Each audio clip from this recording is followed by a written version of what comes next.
Blog Talk Radio.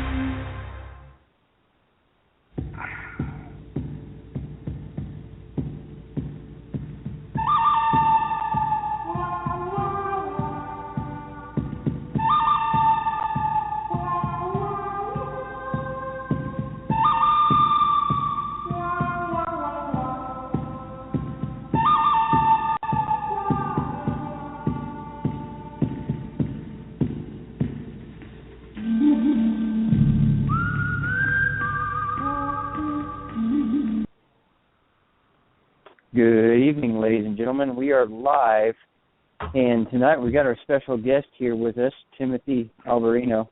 And as you guys know, we had him, I think, roughly 3 to maybe 4 weeks ago on our show, and he's also been on the Hagman report.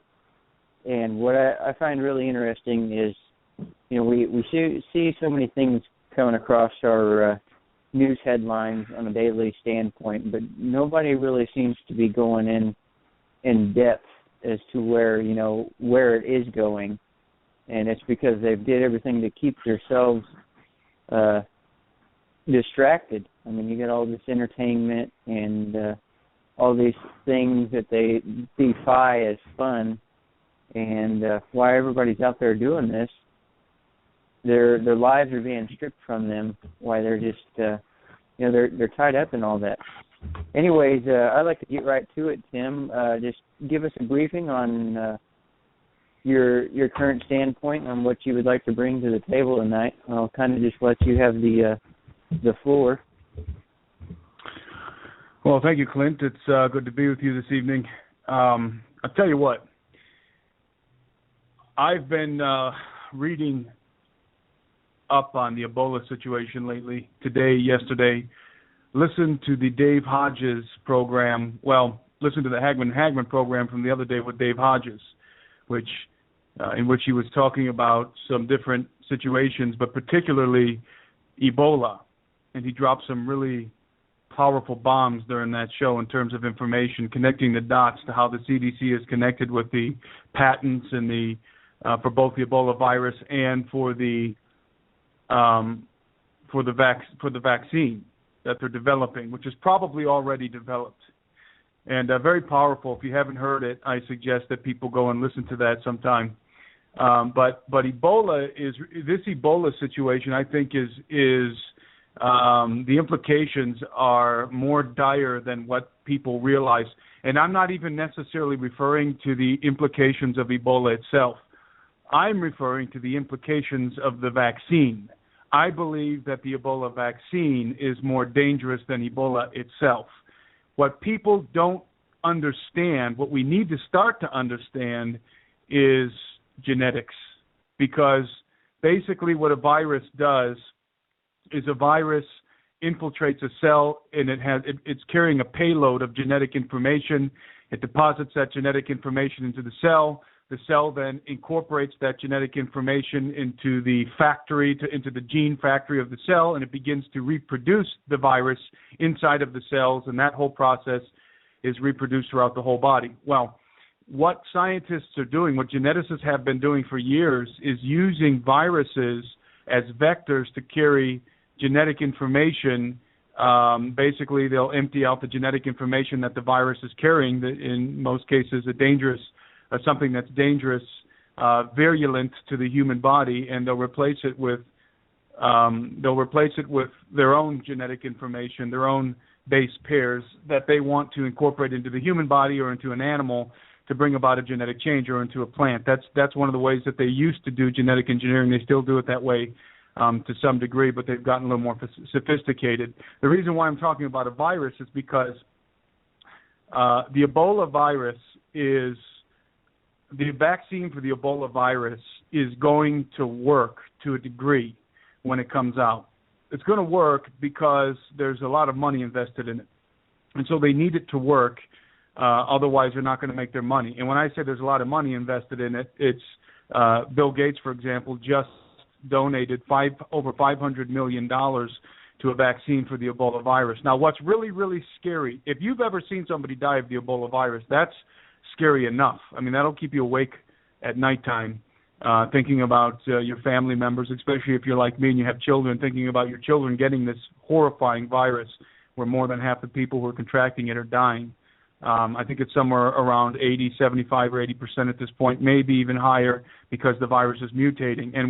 And according to Dave Hodges' information, which I think he's right on the mark, the virus is airborne, which that's something that Steve Quayle told me right from the get-go, that the virus was airborne. So these guys have been accurately predicting what's going on with this Ebola situation.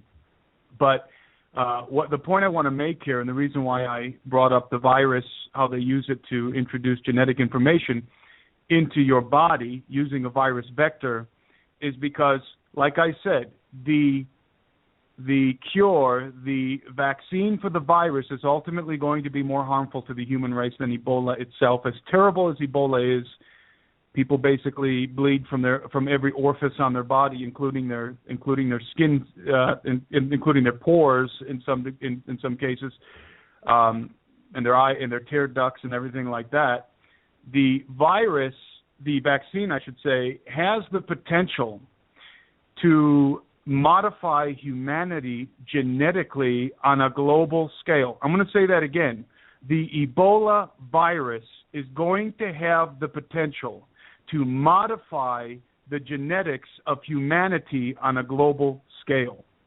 And what I mean by that is that all of these vaccines that they're developing, because of where we are with genetic engineering at this point, because we have perfected genetic engineering under the ground, in the underground basis. But what the public sees, even in the public arena, we've advanced leaps and bounds in genetic engineering. And most of the public isn't aware of this, but we can already, at this point in time, we are already capable of changing a baby's complexion, hair color, eye color, and some of the more superficial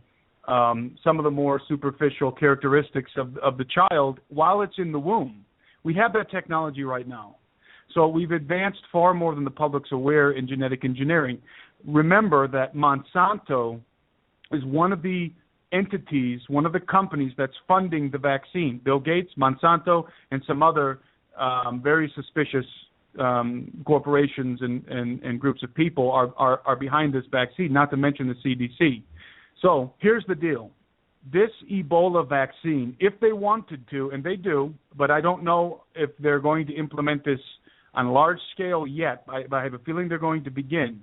They can begin to literally change the genetic code of the human race through the Ebola vaccine, because the idea for the Ebola vaccine, and this is why these guys are all getting in the game, this is what Dave Hodges brought out the other day on the Hagman program and confirmed, is that there's trillions of dollars invested in this, because it is going to be a global pandemic, and there is going to be a universal call for vaccination. And it most probably will be mandatory vaccination. I really hope we don't have to go down that path in the United States, because that's going to cause civil unrest. Because there's a lot of people out there, including myself, who are not going to comply with a mandatory vaccination. And I think it's a moral issue at this point. The reason why it's a moral issue, it's not just dangerous, it's a moral issue at this point because of the genetic technology. We have to be very, very careful with vaccines, because viruses can be vectors, platforms for genetic modification. They are vectors and platforms for genetic modification. Most vaccines use some kind of genetic technology at this point, if not all vaccines. They do different things with different kinds of vaccines.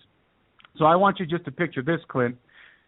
The Ebola virus breaks out. Doesn't even have to break out worldwide, by the way. All it has to do is all we have to find are some cases popping up in the United Kingdom or in the United States, even in China, in a first or second world country, or in a couple of them.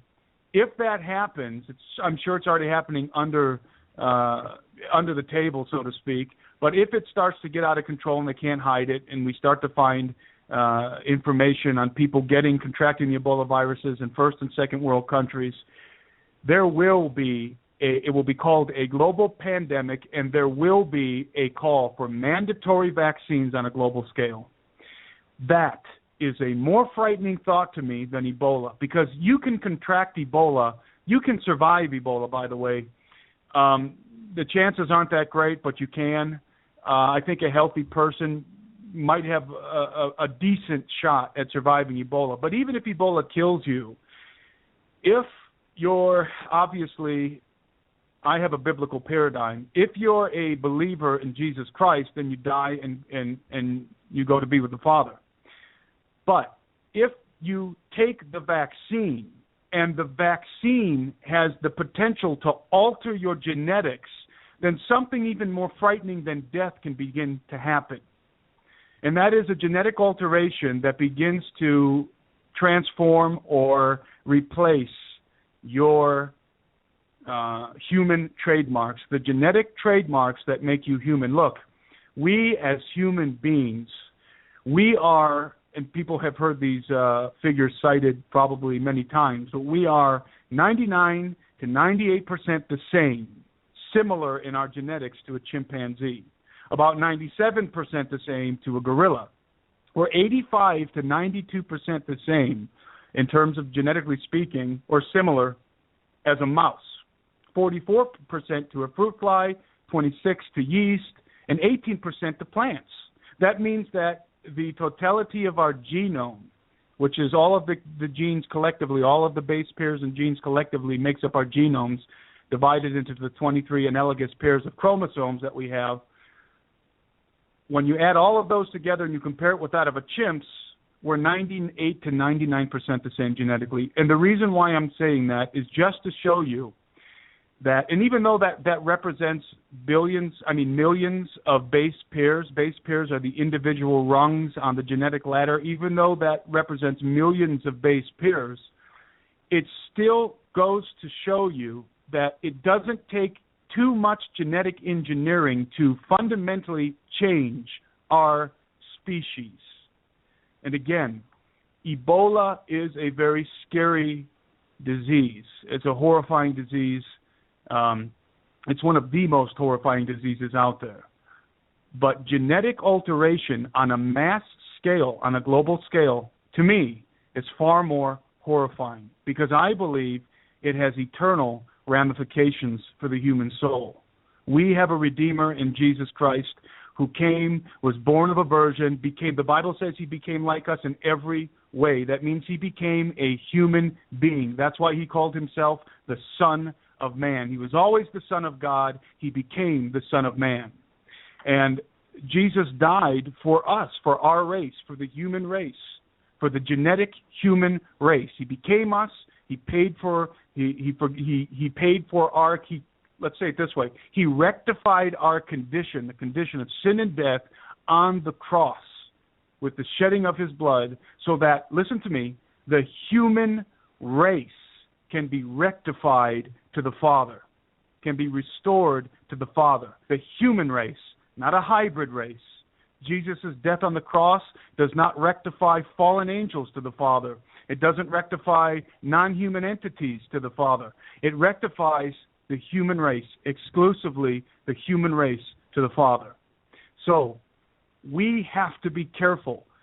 There's a lot of people out there talking about defending our liberty, defending our rights, defending the Republic of the United States. Let me tell you something. There's an even greater situation. There's an even greater issue at stake. Defending our humanity, the trademarks that make us human. And believe me, the power brokers and the priests of power that are governing our society want to change our they want to alter our genetics as human beings. They have a very strategic reason for wanting to do this, and this is a direct order that's coming down from the highest ranks in the kingdom of darkness. And when I say that, I'm talking about fallen angels all the way up to Lucifer, as fantastical as that sounds. Clint?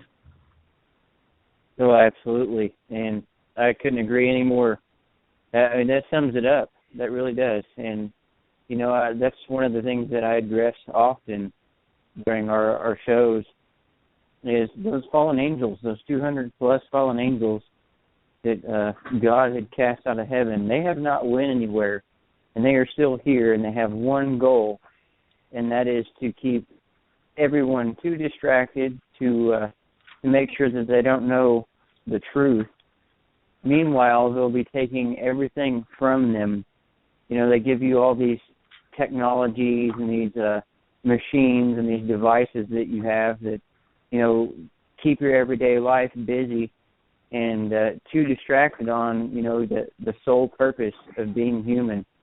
And basically, you know, the more important reason, you know, God gave us life here on earth, and we need, you know, people need to recognize that gift alone, and instead of living upon these distractions and these outside influences that just, you know, they go upon their everyday lives, living on influences of others, and the influences of others either changes their ways of thought or alters their way of life. And it seems like 9 out of 10 people are doing this on a daily basis.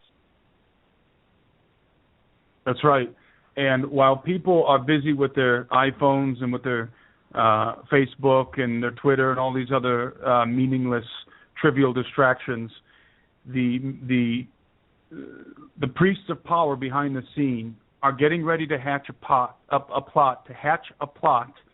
to literally steal away the trademarks of your humanity. And let me get in a little bit into why they're interested in doing this. I want to remind everybody that Jesus said, as in the days of Noah, so shall it be in the days of the coming of the Son of Man. Now, the days of Noah, the number one demarcation, the delineating situation that was happening in the days of Noah can be summed up as follows: genetic corruption. Genetic corruption. The Bible confirms this. The Book of Enoch confirms this. The Book of Giants confirms this.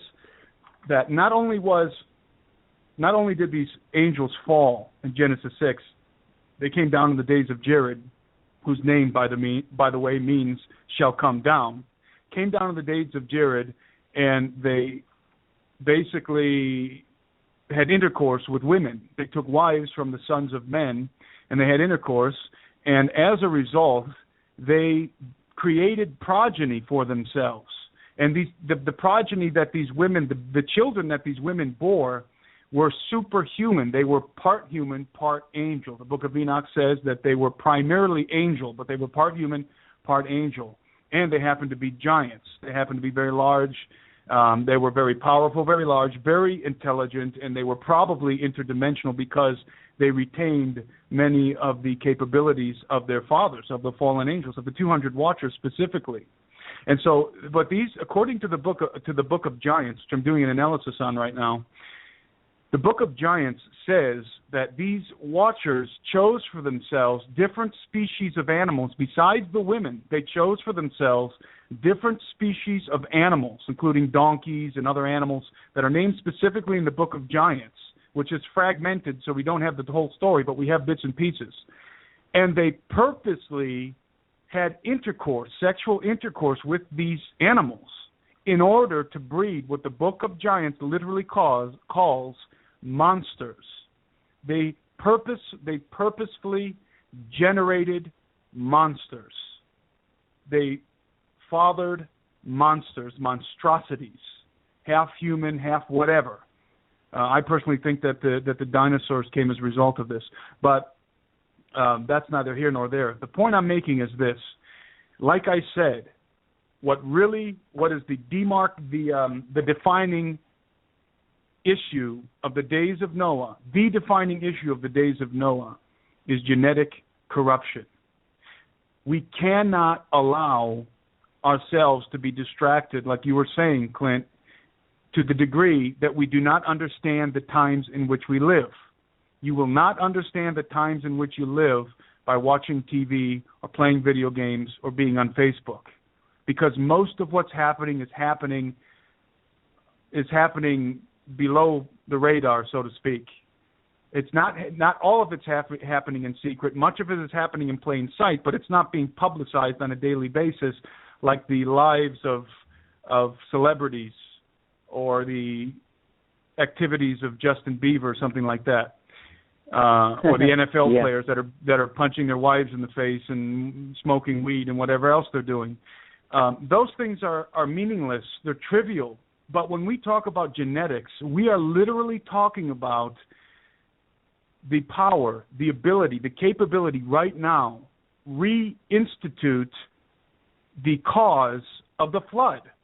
Okay? Let me say it again. We're talking about the ability to reinstitute the very thing that caused the great flood, the great judgment that came in the antediluvian world. We're doing it right now. We are developing the technology, and the technology is already here to be able to genetically modify all flesh. The Bible says that in those days, in the antediluvian times before the flood, all flesh was corrupted. That's what we're heading into, and we're slamming on the gas pedal. It's not something that we're easing into. It's something that we are rushing towards. We're charging towards this apocalyptic scenario in which the genetic trademarks, not only of the human race, but of all life, can be altered. Listen, if they were to create, for example, which they already have, what's called super mice that have super mouse strength and cognitive capabilities.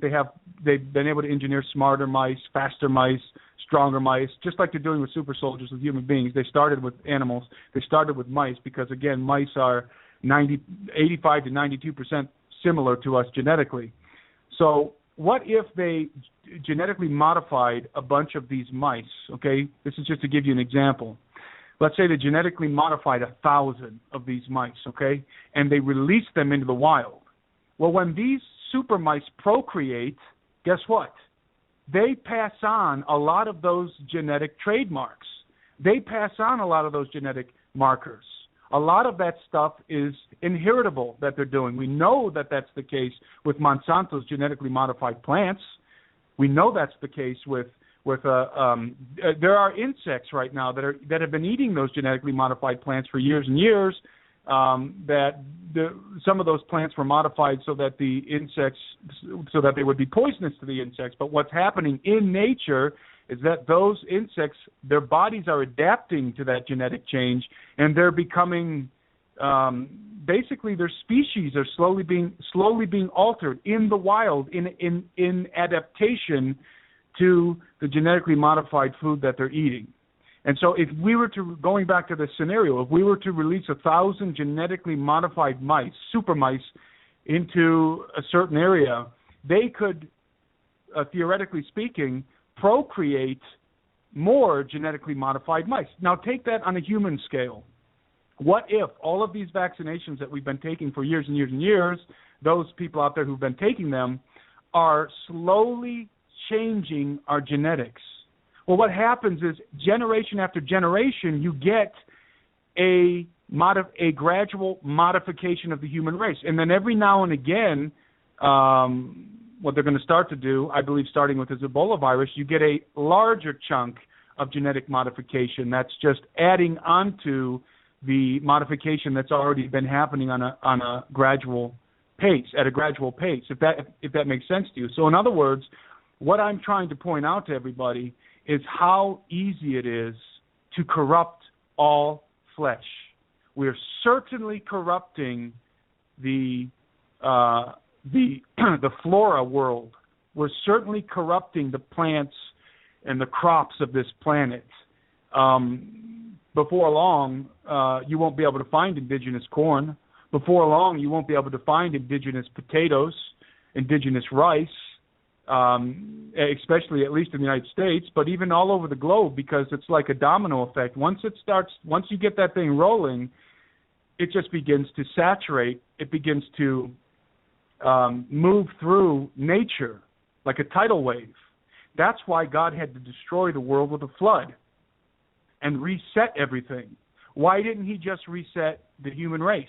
Why didn't he just kill all the humans and the giants and reset the human race? Why did he have to destroy every living thing on the planet? Simple. Because everything was genetically corrupted. So people have to understand, this is one of the things that I'm supremely interested in, is because we are living in an age unprecedented except by the antediluvian world. And that is a scary thought. It's a scary thought on many, many levels. But basically, we have to ask a question, and this is a fundamental question that nobody is asking, Clint. Nobody's asking it, but I'm asking it.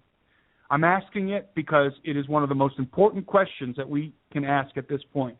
What happens when humanity loses the genetic trademarks, or begins to lose the genetic trademarks of its humanity? When mankind begins to lose those genetic trademarks that make us human. There is, biblically speaking, there is authority associated with being a human being.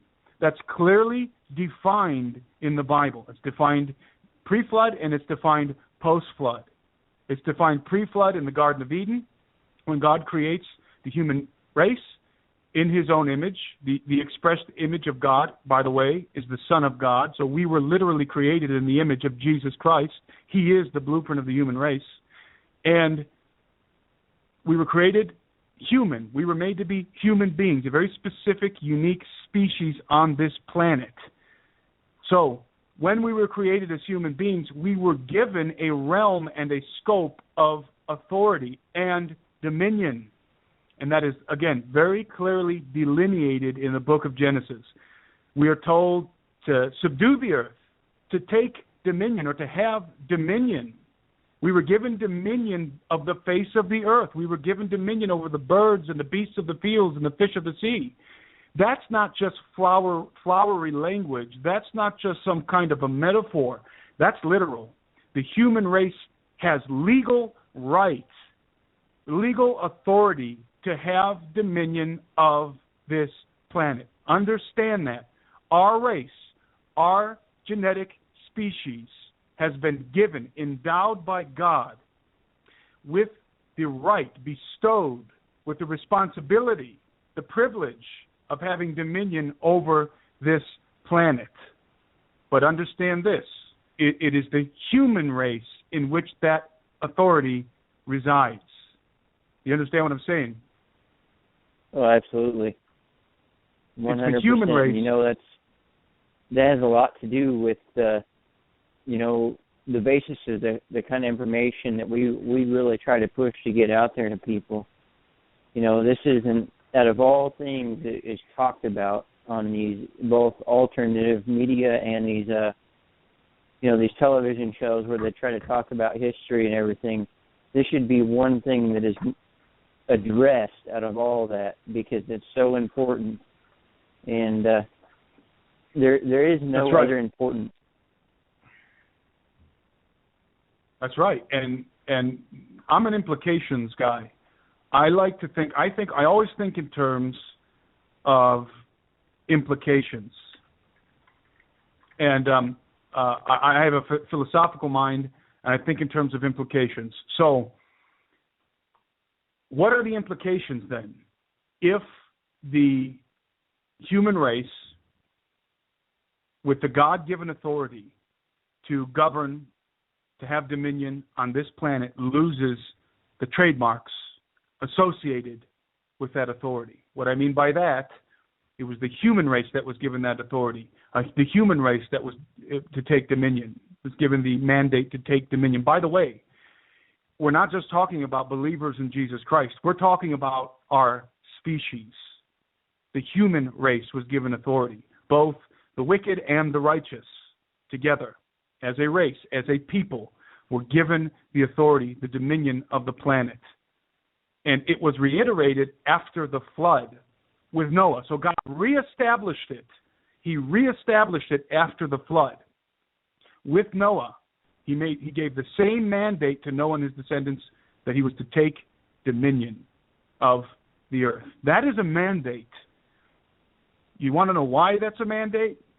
Here's the scary thing, guys. If we don't do it, somebody else will. If the human race can no longer claim the authority and the dominion over the planet that was given, bestowed upon us by God, because we are no longer genetically human enough to claim it, something else, somebody else will be able to contend with us for that dominion. And as far-fetched as it sounds, I'm telling you, it is a biblical principle. So there is a diabolical plot being hatched behind the scenes. It is far more deadly than people think.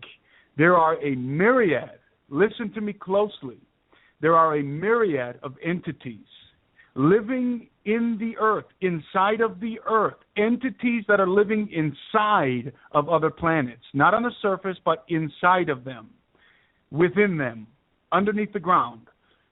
These entities that are on the earth, and they are here, believe me, and I'm not just talking about ethereal creatures, I'm talking about corporeal, flesh and blood creatures that are constrained, that have to live in the shadows and in the caverns of the earth because they do not have dominion of the earth like the human race does. That is the only reason why we maintain dominion of this planet. That is the reason why fallen angels cannot usurp our authority, destroy us all, and set up their own kingdom. Why? Because God gave us dominion, and He is the one who defends our dominion. He is the one who makes sure that His word is honored and respected, that His word is kept. I always say the devil cannot cheat at a game with God. He can't cheat. It's impossible. You cannot cheat in a game with God. You have to play by the rules, and you have to find a way to bend the rules, so to speak. But you can't break them. Just like those 200 fallen angels that came, the watchers that came and broke the rules. Well, what happened to them? They were put in chains of darkness. Those 200 watchers that fell in the days of Jared are right now in utter torment. They're in the most horrific situation right now because of what they did. They're chained in everlasting darkness because of what they did to the genetics of first and foremost the human race, but also to the genetics of life on the planet. So that's what God thinks about messing with the genetics of life. That's what He thinks about screwing with the blueprints of the creation that He created. And the book of Enoch actually says that their torment, referring to those 200 watchers, is so terrible that the angels cannot look at them. They cannot look upon those fallen watchers who are in torment right now. It is so bad that they have to turn their face away. And I'm talking about Michael and all the other angels and the archangels have to literally turn their face away because the torment is so horrible. The torment that those 200 watchers who fell in Genesis 6 are subject to and will be for eternity. And that is where the lot of fallen man resides, is with the fallen angels. The lot of a fallen man, a man who dies in his sins, a man who dies in his fallen condition, will reside with those fallen angels and the devil, ultimately, in everlasting flames. The rectification of the human race is in Jesus Christ. He is the rectification of our condition, and when I say our condition, I'm talking specifically about sin and death. Not just war and pestilence and racism, no, specifically sin and death. By the way, all of nature is suffering because of our condition. You might say that all of nature is suffering with our condition. There was no death. There was no conflict in nature in the beginning when God created everything. The animals, after He created them in the Garden of Eden, they were not permitted to eat one another. They didn't eat one another. No creature ate flesh in the beginning. Even after the fall, man was commanded not to eat flesh until the flood. After the flood, then he was allowed to eat flesh. And there's some very strategic reasons why, and George Pember gets into that a little bit in his book, Earth's Earliest Stages. But it's very interesting. It's very interesting to think about the scenario that we're walking into, that we are rushing into right now, and we are purposely blinded. They don't want us to understand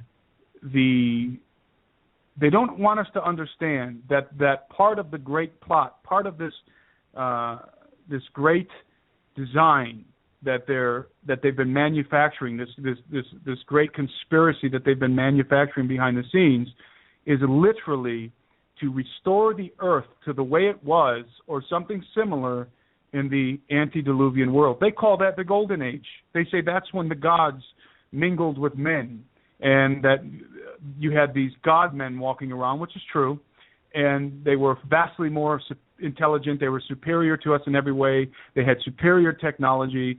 Yes, it's true, but what they don't realize is that those god-men, those giants and hybrids and monsters, were devouring the human race. That's something that they don't add into the equation. They were literally devouring the human race. And that's, again, as fantastical as that sounds, guess what? That's where we are headed. These entities are waiting for the opportunity to come back on the scene. And we're being tricked into setting the stage for that to be able to happen on a global scale. And so when this, going back to the Ebola virus, vaccine, I should say, when this Ebola vaccine comes out, if it is one of the first steps to altering the genetics of the human race, it is, with some other things that are coming out, not just the Ebola vaccine, with a number of other things that are going on, literally the end of humanity as we know it. Understand that. It is the end of humanity as we know it. The stakes are far higher than people realize. The stakes are not just the Republic of the United States. The stakes are not just being ruled by a global elite. The stakes are not just the New World Order. The stakes are our very humanity. That's what they're really after, all right? That's what the real goal is. That's why the Antichrist is not going to be fully human, in my opinion, my very strong opinion. He's not going to be fully human. They want to lead us into the golden race, which is a conjunction of the golden age. Again, they believe, and when I say they, I'm talking about those individuals, those secret societies and the occult that's driving everything that's going on, including this Ebola virus. They are working overtime to bring about a reemergence of the golden age, of the mingling of the gods with men and of the genetic corruption of all flesh. They don't see it as corruption. They see it as ascendancy. They see it as apotheosis. They see it as humanity evolving into a godlike condition, a godlike state. Of course, the Illuminati, some of those factions, want the grand majority of our populace to be gone before that happens. They want us wiped off the face of the earth. They only want about 500 million, as many people are very well aware. But nonetheless, they want humanity to evolve, especially themselves.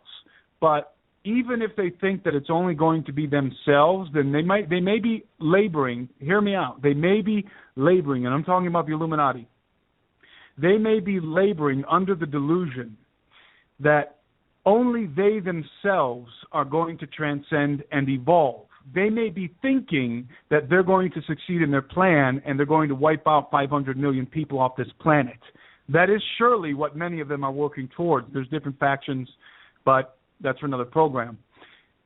However, I do not believe that they're going to accomplish that, because I see something coming after that. And what's coming after that is far more terrifying. As horrible as being ruled by the global elite on a prison planet sounds, there's something worse. And what's going to happen is a deception. Humanity is going to be led into a new golden age and turned into a new golden race. And those two terms are very strategic. I use those terms very purposefully, because the golden age is what I explained it, as I explained it, is the mingling of gods with men and the time when culture and society and technology flourished, and it did, but for them, not for the human race. The human race was devoured. Those who were not genetically altered. That's what we're coming into again in terms of the golden age. The gods mingling with men again, the genetics being altered. But that's specifically for the human race being altered genetically. That's called the golden race. And we're going to be led into the golden race by non-human entities that are going to come and are going to convince the grand majority of the earth under the leadership of the Antichrist that the human race must evolve. We must evolve, or we're going to destroy ourselves, we're going to destroy our planet, or we're going to come under the thraldom of the Illuminati, and they're probably going to reveal the alien situation, the gray aliens. They're going to try and play good guy, bad guy. They're going to try and set up a scapegoat, the bad guy, the Illuminati, and the non-human factions working with them, and the good guy themselves, led by the Antichrist, leading mankind into apotheosis. That, my friend, is Luciferianism. It is the pinnacle. It is the Garden of Eden full circle. Absolutely. And that sums it up right there. I mean, I don't think I could have even spoke that well as far as pointing people in the direction of what that really actually pertains to and why it matters. You're talking about, people that are just tied into politics or tied in with knowing that their government's doing this or that.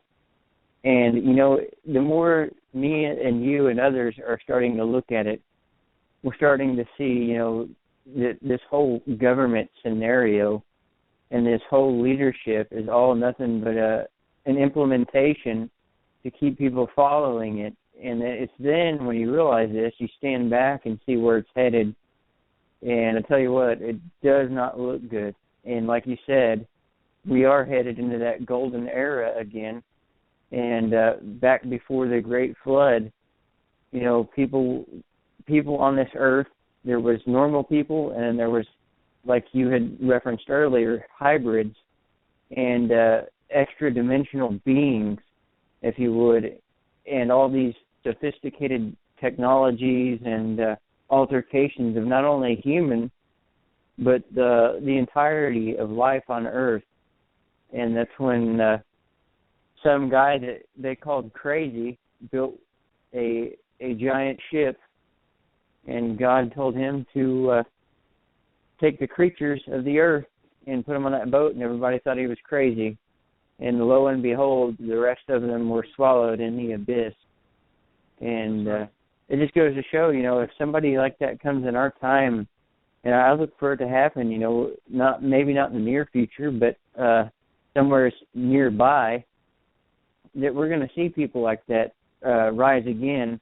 Because, Jesus, he did make the quotation that people will come and do even greater wonders than I. That there kind of says, well, wait, we ain't seen that yet, but are we soon to see it? And I think we're going to. But people, like you had referenced earlier about people taking these beings or the Greys as a savior, or somebody that's coming here to help us, when the truth is being spoke, people will just blow it off, and I don't know how you would word it, but basically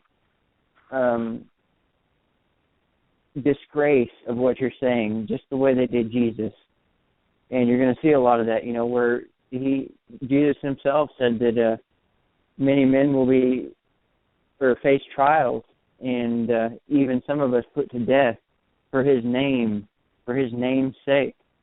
And that says a lot. That means there's going to be a point in time where people are killed just for thinking of him. And they already are. I mean, they are overseas. But, that's just, that's a small portion. Imagine that kind of horrific thing going on over the world, where if you even mention the name Jesus, that somebody wants to end your life. I mean, that's just horrifying, evil. I mean, there's no word to put on that as far as evil. And, I think that's where we are faced at. We are faced at that golden era, as you had mentioned, and people need to wake up. from these politics. They need to wake up from the, as bad as I hate to say it, I am for freedom. I do like freedom and enjoy it, and I know we all do.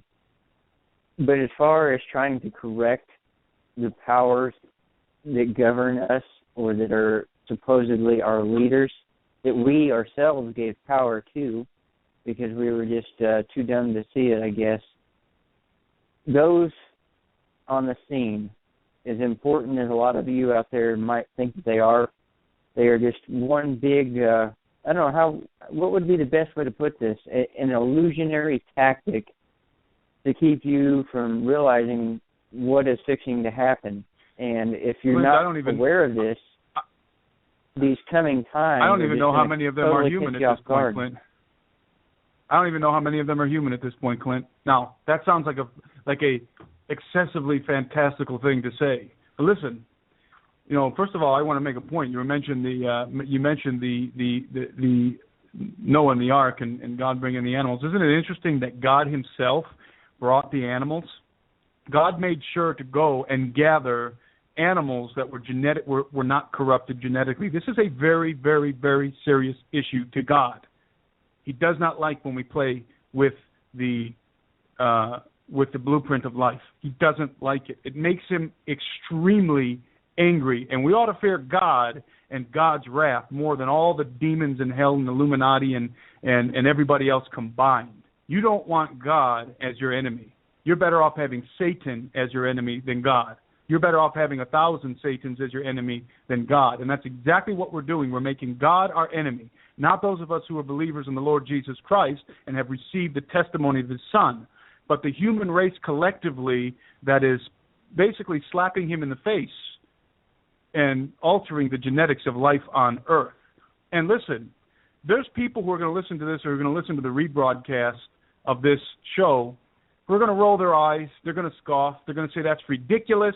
There's going to be Christian people and non-Christian people who are going to say that's stupid, that's ridiculous, that's a fantasy. But you know what? Too bad. That's my answer to you. That's my reply to you. Too bad, because it's happening right now, right under your nose, whether you believe it or not. Doesn't make a damn difference at this point. It doesn't make a difference if you believe it or if you don't. And I'm speaking to those scoffers who've been scoffing all these years when people have been talking about genetic engineering and super soldiers and all this stuff. Just because you don't see it on your TV show or on your news program, people scoff. But again, too bad, because it's happening, and it's happening at such an alarming rate. It's happening on every single level. It's happening in the food we eat. It's happening at the Pentagon and all the super soldier programs, and not just the Pentagon, all the different first world nations and second world nations and military powers around the globe are developing this genetic technology. They are already beginning to alter the human race. It's going to surface from being a primarily military thing, like so many things do. It's going to trickle down from military technology to the public, to the general public. And this technology, this genetic altering technology, will become a part of people's lives.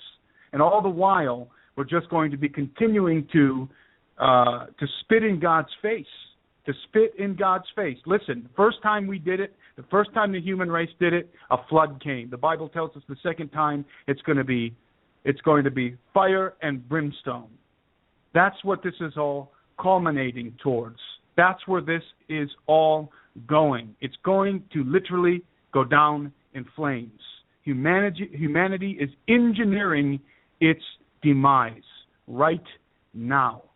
We are engineering our demise. Whether people like it or not, whether or not they want to believe it, it makes no difference. It is stone cold fact. All the military people, all the geneticists, they all know it.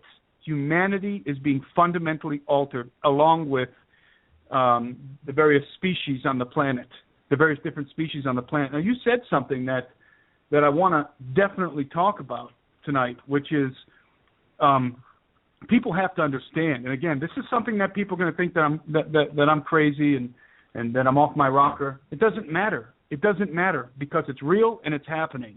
And everybody's going to know it's real and it's happening, by the way, before long. I don't know when, but it will happen. We are not the only sentient entities inhabiting the earth. We are just not. It's as bizarre as that sounds to people, it is true. We are not the only sentient entities inhabiting the earth. There are entities, many of whom I believe are remnants from a pre-flood world that still exist on this planet, but they're primarily under the ground. And there are other entities which we are more familiar with. Those who have a biblical paradigm are obviously familiar with unclean spirits, demons, and the like. But what people don't understand, and we have to understand this is something that maybe, 100 years ago, it wasn't really that crucial for people to understand. People could live and die. And without this kind of understanding, and it wouldn't really have too much bearing on their lives. But we don't have that luxury anymore. We don't have the luxury to be ignorant about the things that we're talking about tonight, especially genetics. Listen, folks, you don't have the luxury to be ignorant about it anymore because there is an Ebola vaccine coming. And if it's not an Ebola vaccine, it'll be some other vaccine coming down the pipe that is going to alter your genetics. It is going to alter your genetics, and you're going to have to make a decision. You're going to have to make a decision, a willful decision against ignorance. You're going to have to make a decision, to discern, to become informed, and to wake up. Because it's coming, whether you're awake or not. Whether you're awake or not. These things are not going to wait for everybody to get comfortable with them and to turn them over and ruminate over them for 2 and 3 and 4 years and read a book here, read a book there. I'm sorry, it's coming, and it is coming like a tidal wave, and there is nothing anybody can do to stop it. That's what you were saying about these political leaders. Everybody was talking about these political leaders in the liberty movement, basically kicking the bums out and putting in new people. Well, the problem is that I don't even believe that all of these people who are in positions of government are even human, are even fully human. I think that we have a situation now on the planet, and again, let the scoffers scoff. It doesn't matter. It is reality. We have a situation right now where we have cloning technology that is far more advanced than what anybody is aware of, anybody that's basically in the public scene, in the public arena. Many generals and many, different military people and scientists know, but not many people in the public arena are aware exactly how far we've advanced under the ground with genetics and with cloning specifically. We have advanced leaps and bounds in cloning. We can clone a human being. We can make them look exactly like the person who the genetic material is coming from to clone them. And that then infers, if that is true, it then infers that there are clones already among us. Again, that sounds like a Star Wars movie or something out of Star Trek. That's why they put those movies out there, so that when you hear these things, you automatically associate them with fiction, with movies. That's why they push these movies. That's why they purposely, the CIA and these different entities, the NSA and these different government factions purposely come and consult with these people who are making these movies and promote their movies because it fulfills their agenda. It is a form of mind control, so that when you hear the term of alien or flying saucer, you automatically view it as fiction. You relate it to a movie. That's the context in which you can relate to that. So when you say clone, when I say that there are clones walking around, the only context that people have in their minds to be able to relate the idea of clones walking around on the planet is fiction. Is fiction, even though there is so much real hardcore data on cloning out there.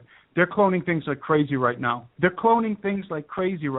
And much of it's popped out into the open. And scientists have come out of the woodwork admitting that they're cloning things behind the scenes, away from the view of the public. So that's what I'm saying. Rather than hearing me say clone and associating it with all the facts and the news stories that have trickled out, instead, boom, instantly we relate it to some movie. That is part of the mind control. People have to wake up to that. They have to understand that they want these key words to trigger fiction. They want keywords to trigger fiction and to trigger the word conspiracy. That was actually, I think it was a CIA initiative back in the 60s. So we have to understand this is fundamental. Again, 100 generations ago, this wasn't absolutely necessary to know. Guess what? It is now. Because if this stuff doesn't affect you, I promise you, it's going to affect your children. It is going to affect your children. And if we are wise parents, and if we are God-fearing parents, we prepare our children for what is coming. We prepare our children for the future in which they're going to live. We have to understand the times in which we live. We cannot be ignorant sheep. So, I want people to understand that human beings are not the only sentient entities on the planet. And when I say sentient, I mean consciousness, that we are consciously aware of ourselves. We are not the only ones. There are a multitude of other creatures, and they are all fallen. Let me say that again. They're all fallen. They're all in a state of rebellion against God. If they're not, then they would declare the gospel of Jesus Christ. That is the benchmark in the Bible for discerning spirits. What do they say about the gospel of Jesus Christ? That's the benchmark. But it's not just, we're not just talking about, again, one species or one specific thing. We are talking about multitudes of entities that have been cohabiting this planet with us for many, many years. Since the beginning, I believe, some of them, but not all of them. And I know that this is a mind blower for a lot of people, but I feel compelled at this point in time to break this down for some people, because some people are trying to understand this. They're on the fence. They don't know what to think about it. Jumping into the UFO topic, we can for example, there are a lot of Christian people out there who are trying to digest the reality of flying saucers, because at this point, you can't deny it. All you can do is try and digest it and assimilate it into your world paradigm. You can't deny it anymore. Even the most ignorant of people pretty soon are going to have to deal with the idea of advanced technology, flying saucers, and the like, because it's real. And so what a lot of Christians do with this topic is they will there's two catchphrases that they take and they pin it on the topic, and they feel like they have pinned it down. They've pinned it down well enough to understand it and to deal with it, and I'm saying it's not enough. And those two words are demon and Nephilim. So whenever somebody talks about flying saucers or aliens, a lot of people will automatically pin that with the term demon or Nephilim. Close, but not exactly. Because what we're dealing with are, in some cases, corporeal entities. When I say corporeal entities, I'm talking about flesh and blood. I'm talking about you pull out your sidearm, you pull out your magnum, and you shoot it in the face and it dies. I'm not talking about some ethereal being that can walk through walls. They exist. We're going to get to that in a second. I'm talking about flesh and blood entities. And by the way, Clint, interrupt me at any time if you want to interject something. But basically, go ahead. I thought I'd throw in there real quick, since you're on this topic. You know, these people out here, that deny, and there is still quite a few out there, but most of the general part are starting to see that this is real. And, the Bible made the simple quotation that God had made man and jinn. And most people don't even, I have not heard, but maybe one other person in like the last few years use that reference anywheres. And I think that's pretty important, because most people don't even go in depth to see what jinn is. I agree. This is why there's so much confusion, Clint. And there's a good reason for confusion.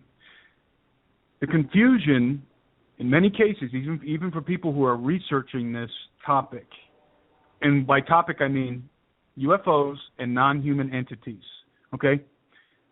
That very broad topic. People who are researching some subset of that topic are getting very confused, even the ufologists who spend their whole lives trying to understand this. Why? There's a lot of reasons, but one of the most confusing situations enveloped in this whole thing is that there are just so many different kinds of things, of entities out there, that it's hard to delineate between them and to try and figure out who's pulling the strings and where, who's flying what, who's working with the different governments. So it becomes very convoluted, and there's a reason for that. It's very simple. I mean, I'm probably going to complicate it more than it needs to be, but I'm going to try and break this down as precisely as possible. And I didn't intend to get into this, but I feel like this is where I need to go.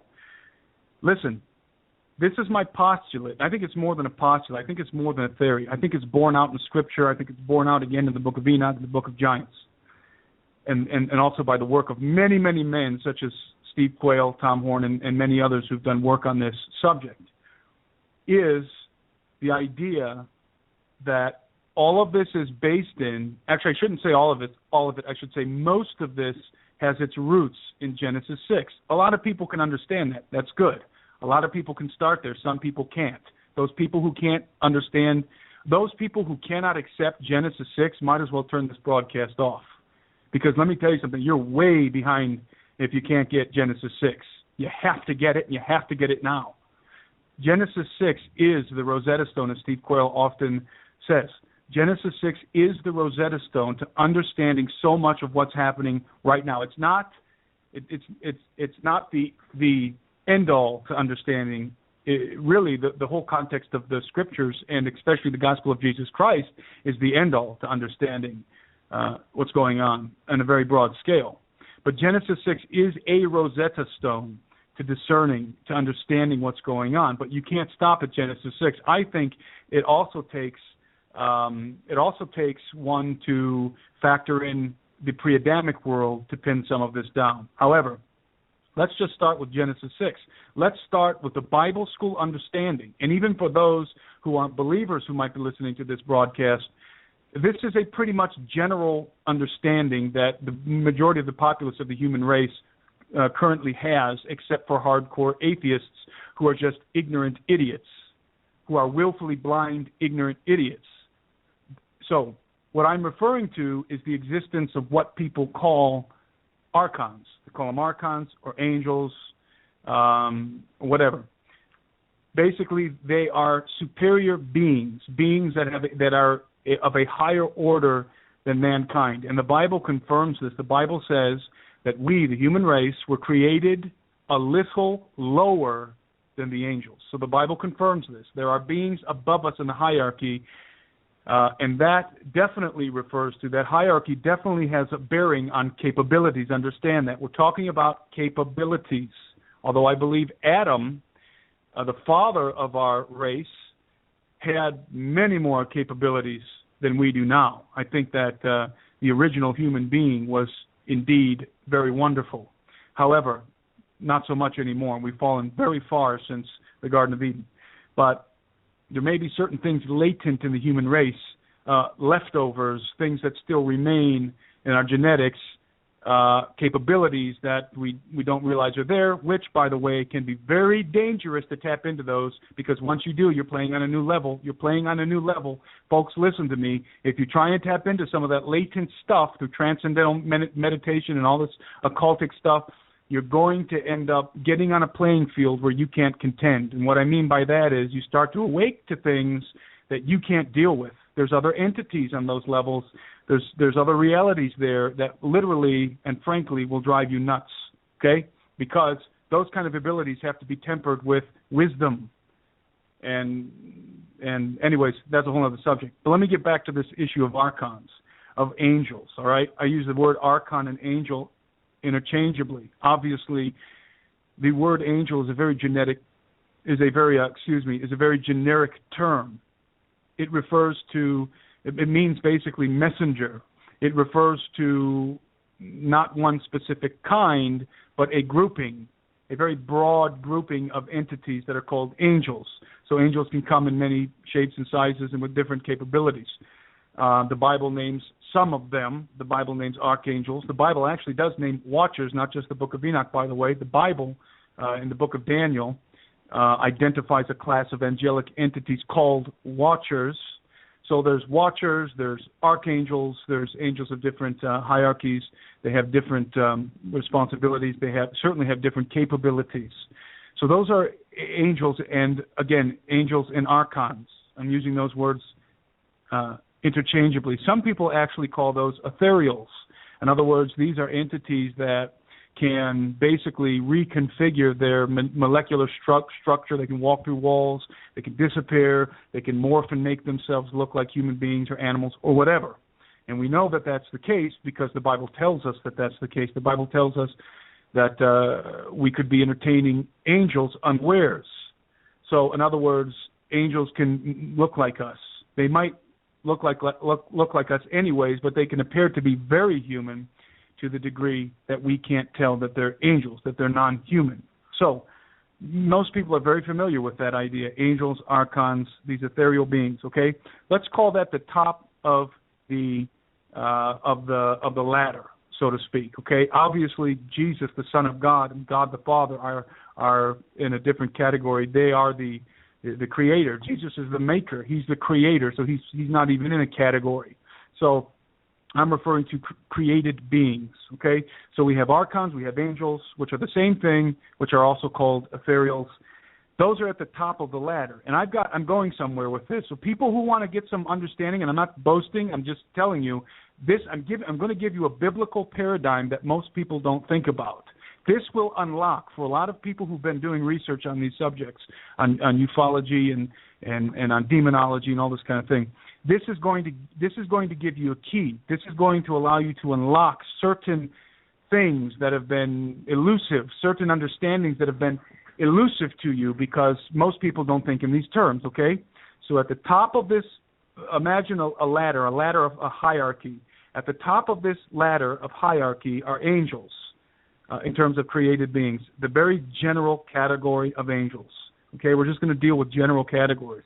Now, something very unique happened on this planet. It is Genesis 6. It happened in the antediluvian world. Obviously, as we referenced before, the sons of God saw the daughters of men, that they were beautiful. They came down.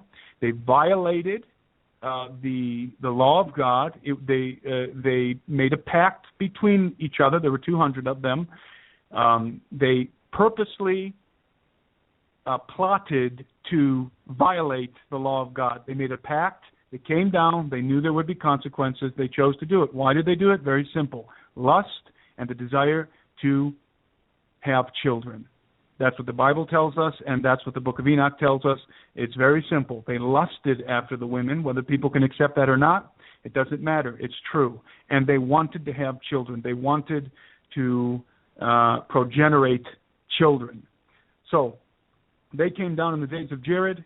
They infiltrated our reality, our scope, our dimension, however you want to call it. They left their estate and they came down. They left the original estate and they came down into our reality, and they did something very insubordinate. They took for themselves wives, and they had children, and these children were giants, and they took animals, like we said, and they created through copulation with these animals, and possibly also all kinds of genetic stuff, genetic experimentation, and what we might call technology. They created all kinds of abominations. I call these abominations, these creatures, I call them unsanctioned beings, or alternatively, unsanctioned sentience. In other words, and very simply what I mean is that these were creatures that came into existence outside of the will of God. Now, that doesn't mean that God didn't know it was going to happen. I'm referring to that it was not God's intention. God did not himself intend for these entities to exist. They came into existence as a result of insubordination. In other words, sin. They came as a result of insubordination. Both the giants of the antediluvian world and the monsters that were created through copulation with animals. And of course I'm referring to the archons copulating with animals. We can infer many things. We can say we can infer that this is where centaurs came from. This is where fawns came from. This is where perhaps dinosaurs came from, although there's other ideas for that. This is where minotaurs came from, and a host of other creatures that are what we have believed for many years are the stuff of legends. No, it's just the history of this planet. That's really what it is. It's the history of this planet. Now, there are other creatures, obviously, that God himself made, and God declared, for example, that he made Leviathan. So there's other beasts that were made by God that don't fall into this category. But I'm specifically talking right now about the ones that do. So you have the archons, and then you have their progeny, all these hybrids. That's what they are. Hybrids, human hybrids, giants, and hybridized creatures, which in many cases had a human appearance, or at least half human, half something else, such as a centaur. So those are the hybrids. That happened during the Golden Age. We're repeating some of what we talked about earlier, but that happened during the Golden Age, which I call the Empire of the Gods. In other words, that was the time from the days of Jared, when the 200 watchers came down, to the flood, to Noah's flood. That was a period of at least, and this is a conservative estimate, and I know that Stan Deyo and some other people have conferred and confirmed this, at least 1,000 years. All right? Understand, 1,000 years. 1,000 years transpired between when these archons came down and began to mess with the genetics of life on the planet to when the flood was. I think Stan Dale puts it at 2,000 plus years, but definitely at least 1,000 years. And it's interesting that the accomplishment of many empires, or the desired accomplishment, is to last for 1,000 years. That was certainly the desire of the Roman Empire. They wanted to last 1,000 years. It was a very prevalent theme that they would build an empire that lasts 1,000 years, and it was definitely part of one of Hitler's aspirations for the Third Reich, that it would last for 1,000 years, and he actually made that statement on many occasions. And it is a direct reference to this 1,000-year reign of the Golden Age. It wasn't very golden for the servants of God. It wasn't very golden for Adam and his descendants that were still loyal and subordinate to the King of Heaven. But it was a time of high technology. It was a time of mythical beasts, but they were real. They weren't the stuff of legends. They were the stuff of history. They were real. They existed. High technology. We're talking about massive edifices. We're talking about flying machines. We're talking about monsters of epic proportions existed during this period of time, which some call the Golden Age. I prefer to call Empire of the Gods, because the gods were here, the archons, and of course they were worshipped as gods. But by the way, they ruled from behind the thrones of their children. That's going to give you a piece of the puzzle of why they wanted to have children. And they loved their children very, very much. The book of Enoch tells us that they wept bitterly when God would not allow their children to have eternal life. So basically, that's in a nutshell the Golden Age. So that is what happened after the archons came down. Now, here's what we have to deal with, okay? Here's what we have to deal with. We know that according to Genesis 6, that the Nephilim were on the earth in those days and afterwards, and also afterwards, referring to after the flood. We know that the genetic line continued, but in an inferior fashion. In other words, it was the genetics of the post-flood giants and creatures were of inferior stock, because the book of Enoch tells us that these giants were very, very large, unbelievably large, 200 feet in some cases, very, very large. And the monsters and the entities that were pre-flood, again, could be referring to dinosaurs. Post-flood, these things were more diminutive. And there's a reason for that. There's a geological reason for that, by the way. Many of you listening have done the research into that, about the oxygen levels on the earth were different. There was more oxygen. The atmosphere was different. It allowed creatures to grow larger. And not only that, the earth was smaller. The earth expanded during the flood. Stan Dale proves that, and I think he does a fantastic job. The earth expanded during the flood. And so the atmosphere, the biosphere changed. And so the creatures changed along with the biosphere. Most of them were destroyed. Now I'm saying most of them were destroyed. Not all of them were destroyed. Why? And this may come as a shock to some people. or it may be very difficult to believe. But I believe, it's my opinion, that some of them went off-world and they escaped the flood, and some of them went under the earth, although many of them probably died as well because the flood waters actually came, the Bible says they came down in rain, but they also came up from the earth. So they exploded through the surface of the earth, probably creating the plate tectonics, probably dividing the continents and expanding the volume of the earth. So that's that portion. Clint, if you want to interject with something here or any questions, because I'm going to go to the next part. Absolutely. And, the signs are there, and more than the signs, the proof is in the pudding, as I always put it. You look at even some of the parts of our historical documentation and pictures. There's always these bizarre pictures in our historical references, whether it be from one point of the earth to another. You see these bizarre images, and it'll either be somebody standing or it'll be a picture of a city or something, but there's always some bizarre object in the sky. Some of these objects, that there's numerous paintings out there, and there's just too many to really keep track of them. But one thing is evident, that they were, they had more advanced technology then than what we currently have, but we are fixing to see.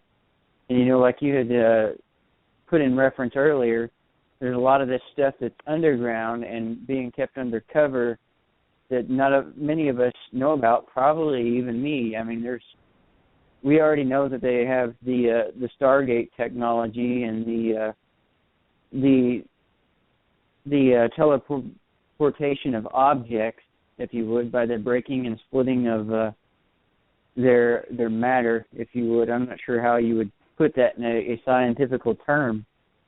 The molecular structure. Yeah, there you go. And, it's really, really miraculous, but yet so horrific at the same time to see all this playing out. And I say that because it's miraculous to people like me and you that already know what this is about and where it's going. But it's horrific having to watch those around you be a victim of not only the control, but a victim of the manipulation, the genetic altercation, the enslavement of not only the mind, but the spirit. And by, you got into the topic earlier about the genetic manipulation. The reason why I'm bringing this up is because we got Jason, the co-host, he's on now, and we also have Sheila Zielinski, who is listening in right now. This genetic process here, the importance to me is, if you are altered genetically, you read the Bible good enough and it tells you that keeps you from going to heaven. If you allow yourself, if you say, well, I'd rather live, so I'm going to take whatever it is so I can keep on living, and then not realizing that it's going to alter your genetic structure, and change who you are, or even if it doesn't change you as a whole, it'll alter you in a way just enough to make you something other than man. But when you got on the topic of UFOs, that's a whole subject I would definitely like to get on a interview with you. And another thing, in the super soldier, I know there's a lot of people out there that don't even comprehend in the direction of the super soldier technology that they have out there and what it's being used for. But I'll let you get on your next direction. I knew you was headed somewhere with that, and I'd like to hear it. It's got me very intrigued. Yeah, if Jason or Sheila wants to interject anything, certainly, before I move on. Yeah, Jason, are you nearby? Yeah, I'm here. Can you hear me? Yeah, loud and clear. Okay. Yeah, I'm sorry, man. I've been having problems with my phone, and I apologize. I was on Tim's show earlier, and hi, Tim. It's great to have you back on again. Thank you. I just wanted to say real quick, Clint. I share exactly what you just said. We're seeing the movement of transhumanism going forward, talking about man and machine, but also we have companies out there like Monsanto right now who are working on a vaccine, and we see people like Bill Gates through Dave Hodges' articles that are funding these organizations for these types of vaccines, and lo and behold, pretty soon they're going to be mandatory, and people are going to be put in a position where they're going to have to choose either A, get shot or go off to a concentration camp, or B, get the shot and move on. And I really don't think that they're going to understand what it does to their genetic structure. No, they won't. And it's going to alter them to the point, just to that point of being beyond human, where they're not covered under the blood of Christ anymore. There's no redemption for them. They'll fall right into the realm, basically, of what the fallen angels are. And that's right. And in that, then Satan wins automatically against them anyways. He won't ever win against God, but against the individual that accepts that, definitely. And we should all know that the government out there, they tell half-truths, and they'll say it saves you and you can go and buy and sell whatever you want, but at the end of the day, they're probably not going to tell you that. All they're going to say it's going to cure you. They're not going to tell you that it's going to genetically alter you. That's right. Exactly. We actually talked about that maybe 15 minutes ago, and I kind of put it out there real quick while he was on that topic about, it's okay to a certain point to want, we all value having freedom. We all value having peace and love. But one thing in factor here is everybody has seemed to have let themselves be misguided. And, they keep following these leaders, these proclaimed leaders. The Bible even told us would come, and that they would, basically in short term, rule over man. And what you have here in every nation of the world is a group of men, or even women in some cases. And like you had said, Tim, a lot of these people, I question whether or not they are even fully human, because the things that they do, the things that they say, and the way they act on those sets, there's something eerie about it. There really is. I mean, from a standpoint from somebody like us, and we see the world for what it really is. It's good versus evil. And when we see these leaders come on stage, and you see all of our brothers and sisters of the earth cheering them on and voting for them to put them on that elect seat, this is pretty sickening from our standpoint, because we're seeing a bunch of people follow a false hope. And it's beyond my comprehension on how people have allowed themselves to be so misled. And I always often say this term: those of men who call themselves leaders have yet learnt to follow. And that should speak 1,000 words, not only to myself, but to everyone out there. I mean, they go by another man to guide them and tell them what is right, when God has already foretold them what is right and wrong, and gave them the ability to learn the knowledge that they seek for themselves. Instead, they go and learn it from somebody else. They want to know what they think, and instead they go upon what they think, and it alters their way of life or their way of thought. Agreed.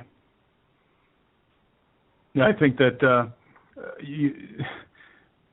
I definitely don't believe that everybody that we see walking around today, both on TV and just in general public, are fully human. I think it's already begun. I think we're talking about hybrids. We're talking about clones. I think this has been the reality of the planet on which we live for probably at least 50 years. besides the morphing capabilities of angels, of fallen angels, both the messengers of God and of Satan can mask themselves, cloak themselves in many different forms. So in some cases, you may be, as the Bible tells us, as the New Testament tells us, you may be entertaining an angel. So it's not all the bad guys, but those are specific beings that are on assignment from God.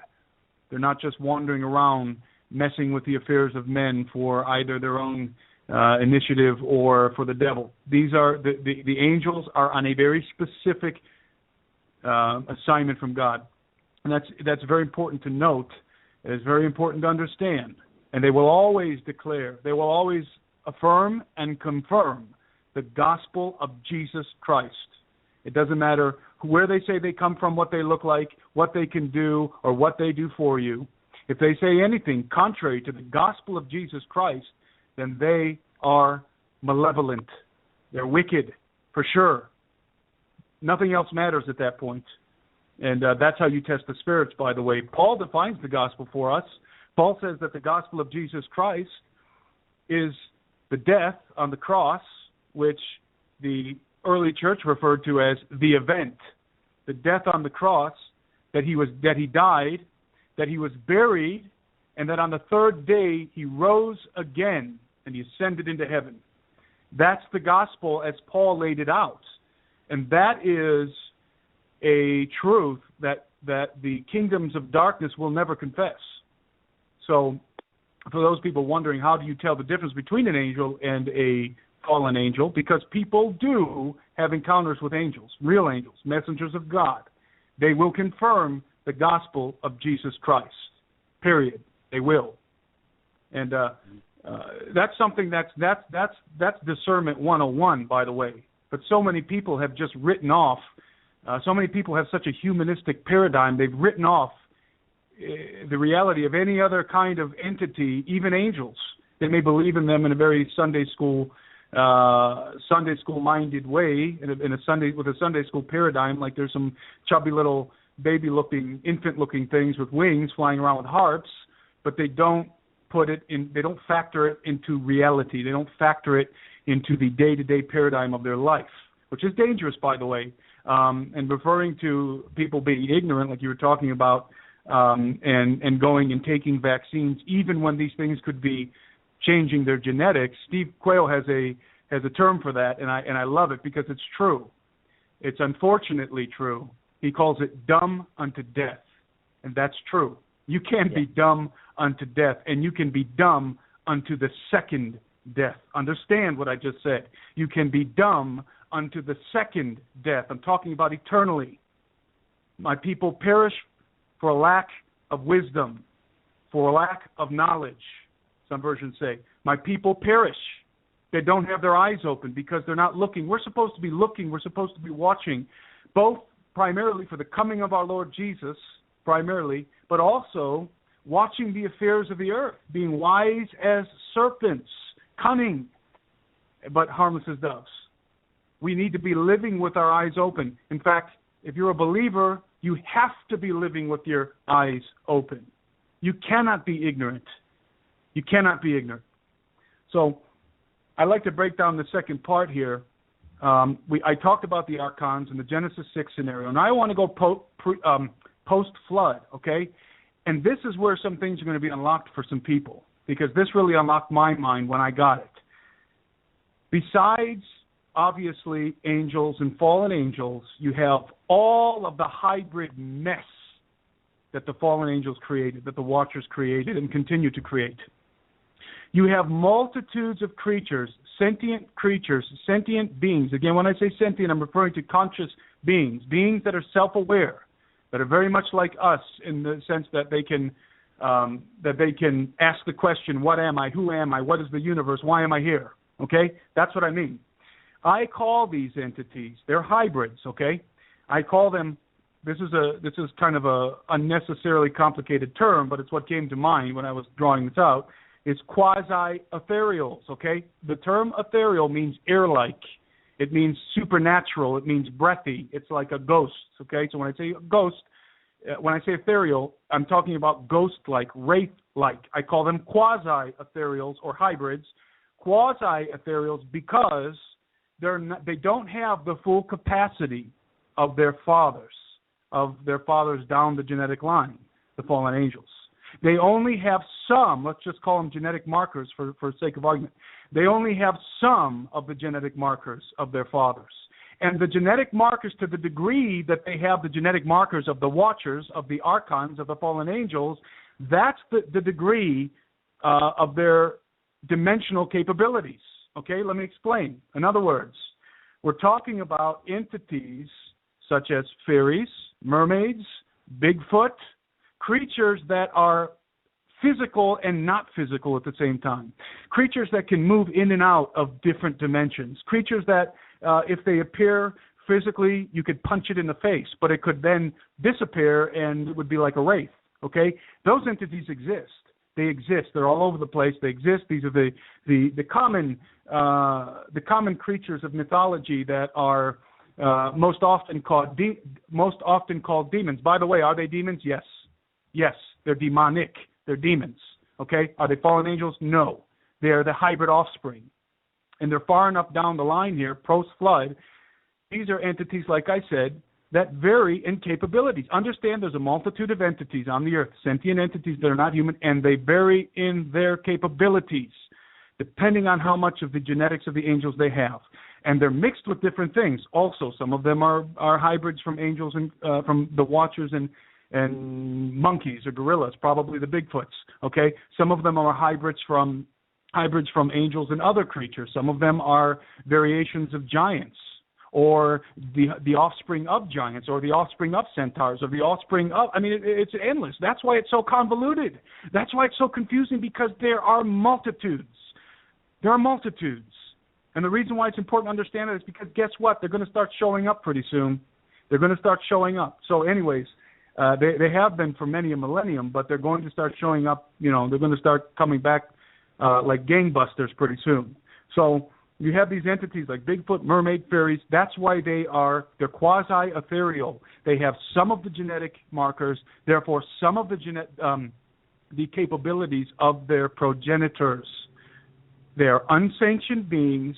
They were not intended to be by God.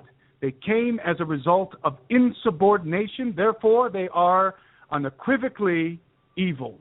Unequivocally evil. And they are unequivocally irredeemable. Understand, unequivocally evil, unequivocally irredeemable.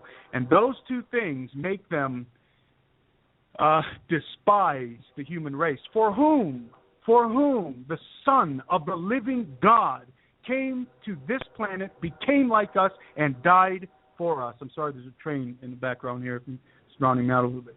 So understand, that's part of the reason why they absolutely despise us. They're unequivocally evil. They're unequivocally irredeemable. And you hit it right on the mark, Jason. If we become something less than human, guess what? We are now on their playing field. Not just their playing field, we now have their condition. Irredeemable, unequivocally irredeemable. So that category right there should clarify for a lot of people why there are so many bizarre creatures out there that can appear and disappear and materialize and dematerialize, and some of them can walk through walls at certain points in time, and some of them are affected by magnetic fields and so forth and so on. It's because they have the genetic markers of the progenitors, the fallen angels, and as I said, to the degree that they have those genetic markers, that's the degree that they'll be able to operate in the capabilities of the fallen angels, which is, one of the capabilities is obviously to be multidimensional and to be able to move around the earth very quickly, maybe instantaneously, okay?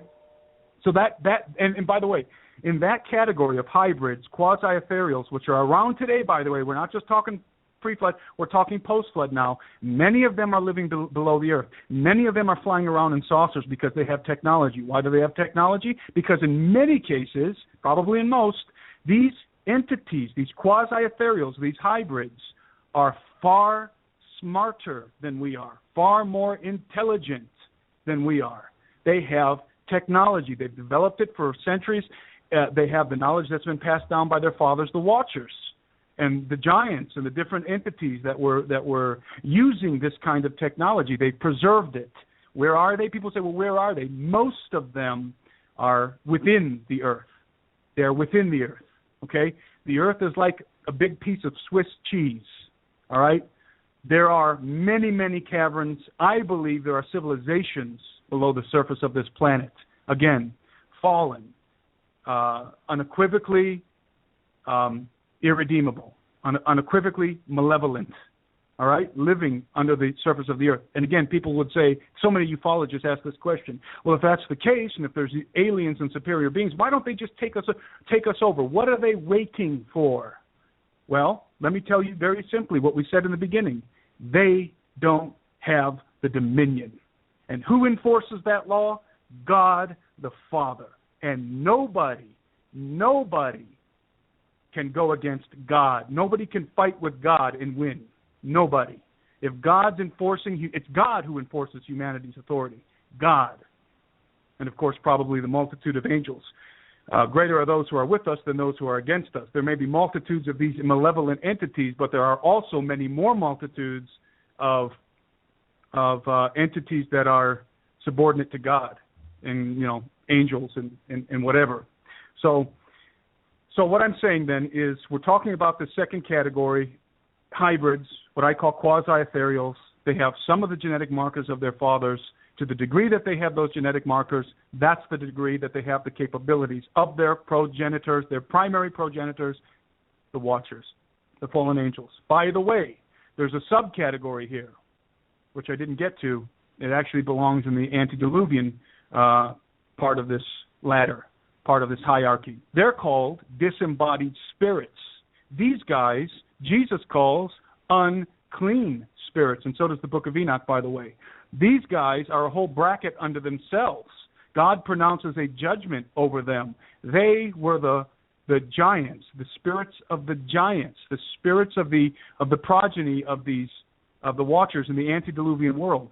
When they died, they were confined to wander. They were cursed to wander the earth bodiless, but yet having all the lusts of the body, hungry, thirsty, everything. A sexual drive, imagine that, being hungry, thirsty, having a sexual drive, but not having a body with which to fulfill those lusts. All right? That's why they're called unclean spirits. That's why they inhabit people. Those are the possessing demons. They habit people. They're not really demons, they're unclean spirits. Those are the possessing spirits that inhabit people. And if you've ever encountered somebody who's demonized, someone who has a demonic spirit, who has an indwelling demonic spirit, let me tell you, these entities, they take the body, they take it over, and a multitude of them, a legion of them can be in a person at a time.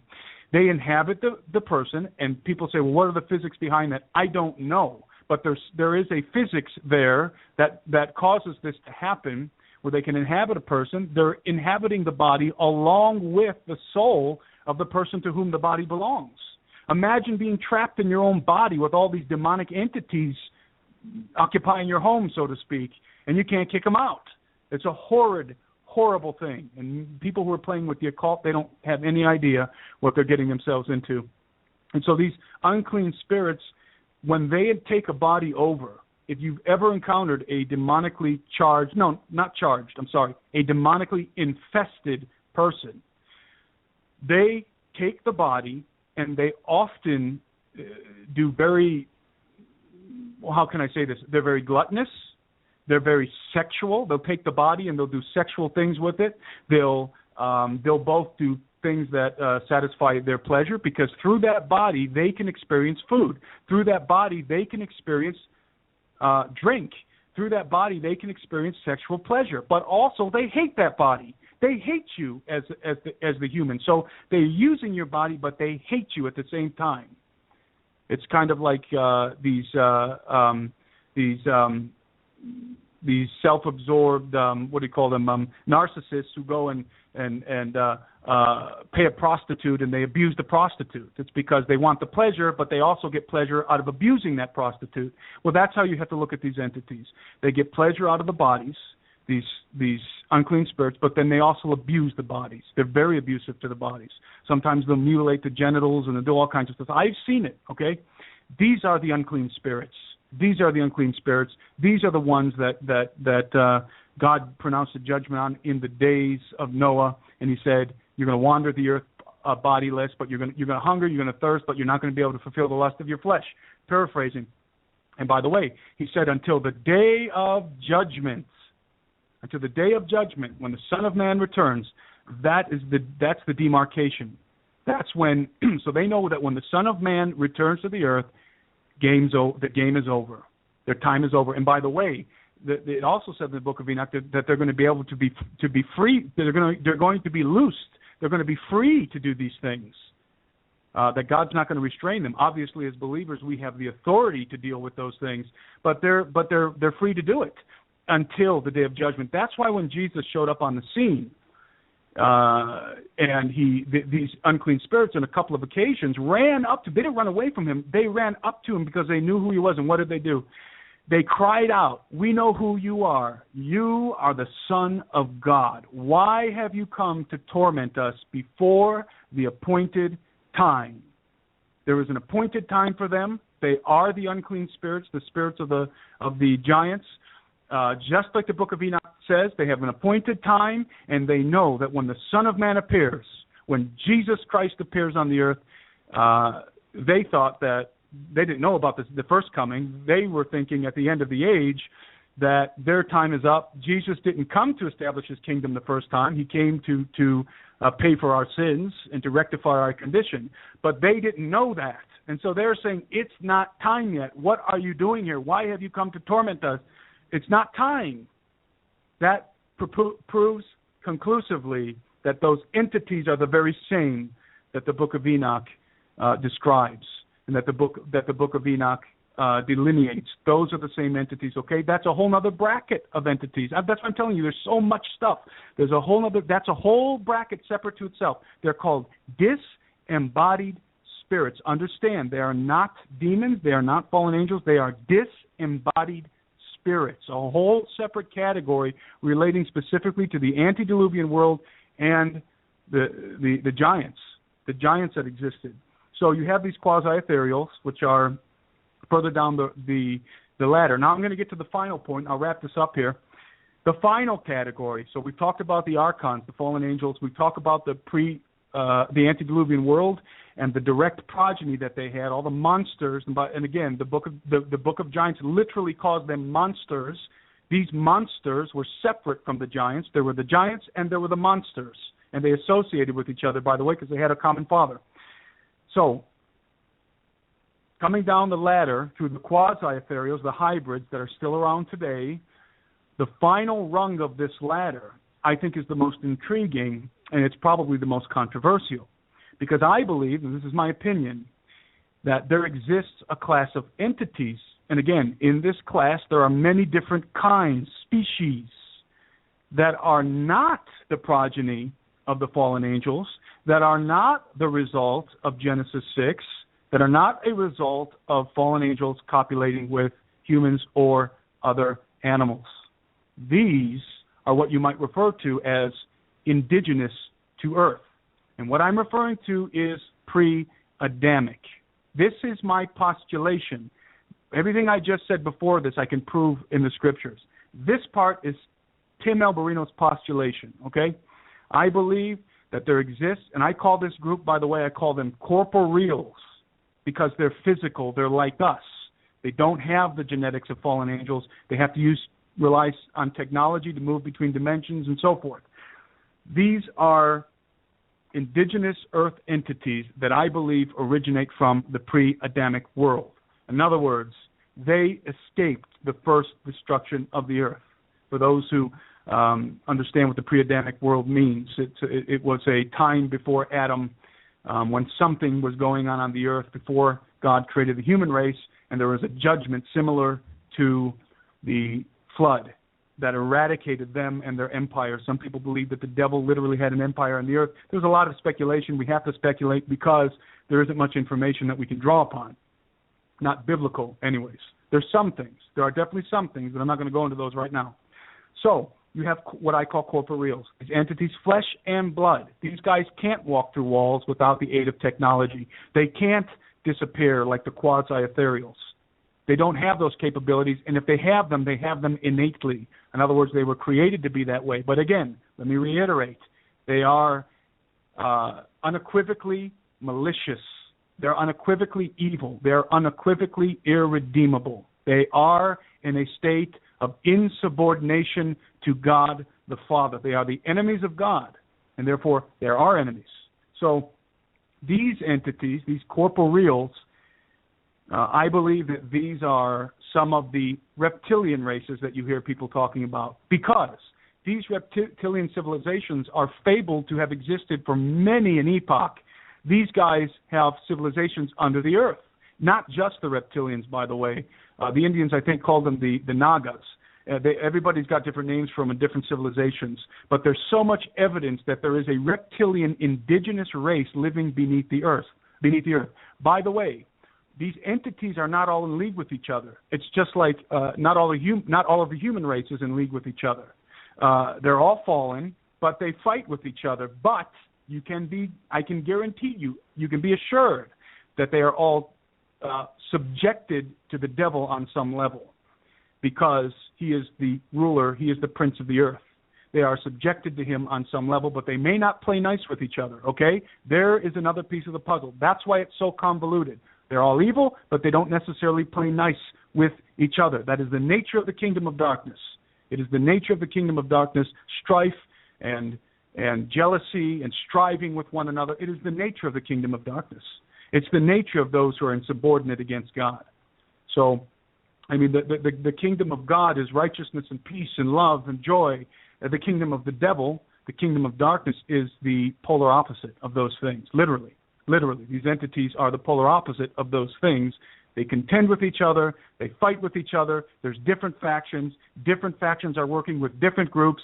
Some of the quasi-ethereals are not really involved in any conspiracy directly, but they are malevolent and they hate human beings generally. Some of these entities are involved directly in a conspiracy.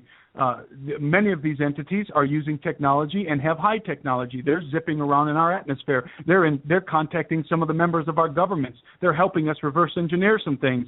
It is all ultimately heading for a diabolical plan that has been hatched at the very top, meaning Satan, meaning Lucifer. Hatched at the very top.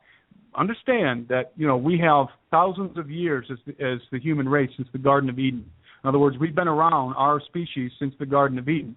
So the devil, Satan, has had at least that much time to plot, to plan, to design what is unfolding right now.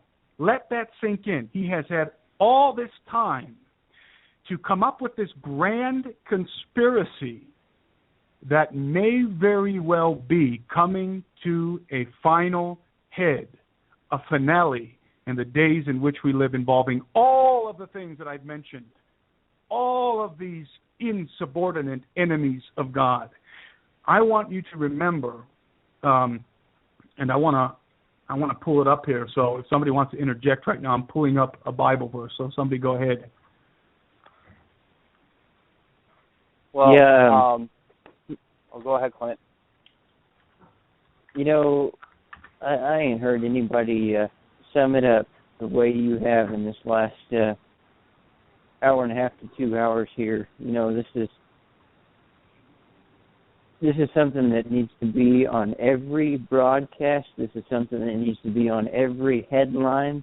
This needs to be on every bulletin, every poster. Everything should have this kind of information, because I don't see any other information out there that is this crucial.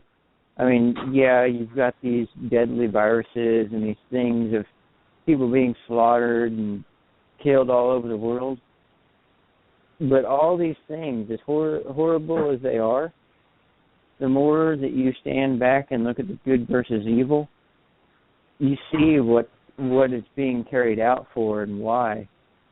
And a lot of it has to do with keeping us focused on that kind of thing, so that we don't put the pieces of the puzzle together for ourselves and be able to connect with where it's headed. People are always wondering, well, I don't know what to make of all this. We see all this stuff happening. I don't know whether to believe that the government is good or bad, and I hear it almost on a daily basis. I really do. And it just disheartens me so much. I mean, I said this I don't know how many times, but to carry the sorrow of the people of the world on your consciousness, in your heart, to carry that sorrow of the other people, the only thing that keeps you going, I think, is undoubtedly the Lord himself, because the only way you can build strength with that kind of sorrow is by just pouring that sorrow to him. He'll take it from you. In exchange, he'll give you a better sight or a better opening view of what's either coming or what he wants you to approach and what he wants you to do in your point in lifetime. And I think what you've brought to the table so far tonight is devastating. It is absolutely crucial that everybody out there, even the listening audience, to apply this kind of knowledge to yourselves and to your families, to your loved ones. Get them informed. Let them know that all this stuff going on in the world is not necessarily the type of thing that you need to be focusing on. But here in about 10 minutes, we're going to take a break. I'll just let you kind of fill in there. I know you just wanted to say something too, Jason. No, well, yeah, I was just going to say real quick, one thing, because I've been listening to Rick Wiles quite a bit over the past, 2 years, and with what's been said, because I know Tim had mentioned about, God's hand, being the ultimate protection. Once he takes that away, I mean, it's going to erupt like there's no tomorrow. I mean, he's the only one holding back the flood of evil that wants to move in not only on this country but over the whole entire world. And I really think too that these blood moons that are fixing to still come up and that have already passed, some of them have, I really think that those are all warnings from God, warning people to come back to him and to start repenting, because if they don't, I think, and this is Jason's opinion, okay?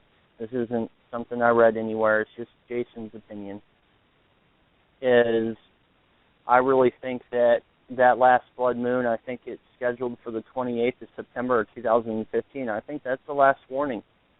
And if we haven't as a nation repented by then, I really think God is going to lift his hand off of this nation and probably off of the rest of the world, and we're going to see things just go. I really think that the evil is going to flood in. And one thing I had a question about, though, is I've heard Steve mention it before about this stuff actually manifesting in the physical. And is that what you see fixing to happen? Brother, a lot of it's already in the physical. It's just beneath our feet. Oh, okay. A lot of it's already manifest in the flesh and has been for many years, but it's just beneath our feet. Remember, I talked about dominion. God gave the human race dominion, okay? However, we can abdicate the dominion. It can't be taken from us, but we can abdicate it. That's how the devil controls the nations. If a righteous man rises up and becomes a king or a president or a ruler of a nation, he can guide the country away from the powers of darkness and rule according to the principles and to the law of God. It's all about dominion, but we can abdicate that. In other words, in our country, for example, with the immorality and all of the licentiousness and lust and everything that's going on in our country, we're abdicating to wicked men. We're allowing wicked men to get a hold over us, and we're so far down that path. I don't know that it's irreversible. In fact, I would say it's not at this point. However, when we talk about the human race, our humanity, what people are not realizing, what people are not factoring into their equation of the end times and of the apocalypse and everything, is that we can abdicate our dominion of the planet. We can abdicate it by allowing ourselves to be, quote, upgraded or evolved into something that is not fully human. And therefore, the dominion associated with our humanity is lost. We have abdicated it. To whom? That's the question. What happens when we lose our humanity and something else gains it, becomes human enough to claim it or to contend with us for it? That is a very disturbing thought, but it is coming. It is coming. Let me tell you, this is what the scripture I was looking for. I should have it memorized by now, but it's Psalms 2. Listen to this, Psalm 2. I've read this on the air a bunch of times because it is so crucial. Why do the nations rage and the people plot a vain thing? The kings of the earth set themselves, and the rulers take counsel together. Against who? Against the Lord, and against his anointed, capital A, Jesus, saying, let us break their bonds in pieces and cast away their cords from us. This is a question that came to me some years ago that really began to open my mind to all of this. What kind of weapons do you bring to a war with God? Think about it, okay? What kind of weapons do you bring to a war with God? The nations, and this is going to happen. This isn't metaphoric. This isn't a metaphoric. This isn't a poetic. This isn't a poetic phrase. This is going to happen literally. The nations are going to rage. They're going to plot a vain thing. They're going to gather together, and they're going to take counsel against God Almighty and His anointed. That tells you a couple of things. Number one, they're not alone. Number two, they know who God is and who His anointed one is. They know it. They will know it. They will know who God is. They will know who Jesus is, and they will willfully reject Him. And they're going to have the confidence to go to war with God, not with tanks, not with fighter jets, not with missiles, not with any kind of human armaments. What's going to give them the confidence? The host of entities that are joining and leading them. Entities that are leading them into this battle with high technology and beings that seem so mighty and powerful that not even God Himself could defeat them. Such an army as the earth has never seen before is going to assemble on this planet and make war with God and with the Son of God, the maker of the universe, Jesus Christ, the singularity of life itself. They're going to make war with Him. What is God's reply? He who sits in the heavens shall laugh. The Lord shall hold them in derision. He shall speak to them in His wrath and distress them in His deep displeasure. And listen to what He says. It gives me chills what His reply is. Yet I have set my king on my holy hill of Zion. God says, I have set my king. You think you're going to take the earth?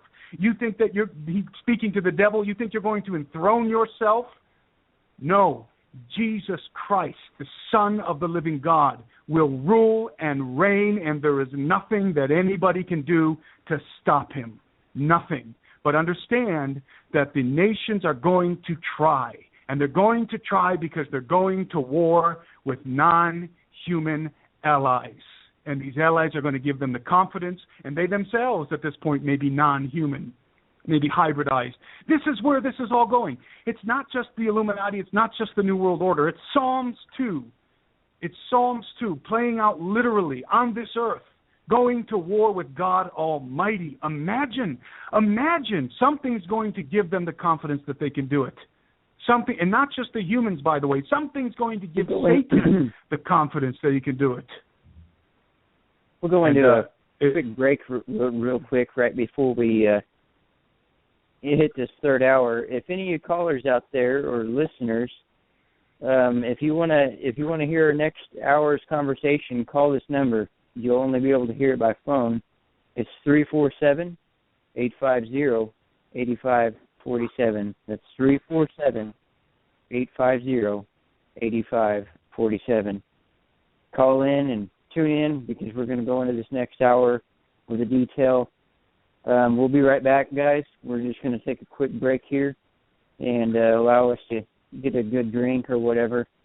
And I'll talk to you guys here in just a minute.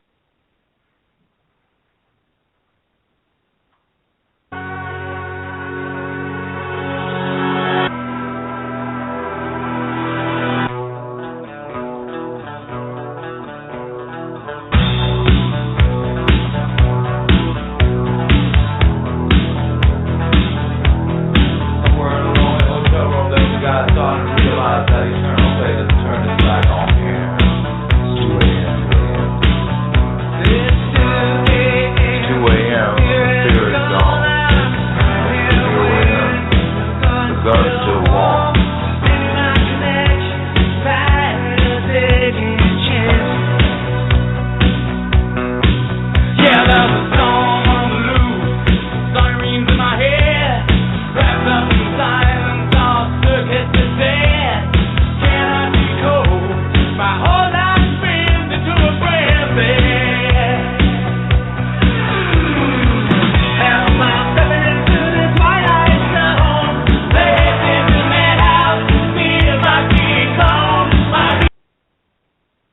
Alrighty, folks, we are into the third hour. Sorry for that interruption. We just went into the third hour segment, and I figured everybody could use a quick break and breather. Man, this has just been a epic broadcast with Timothy Alberino.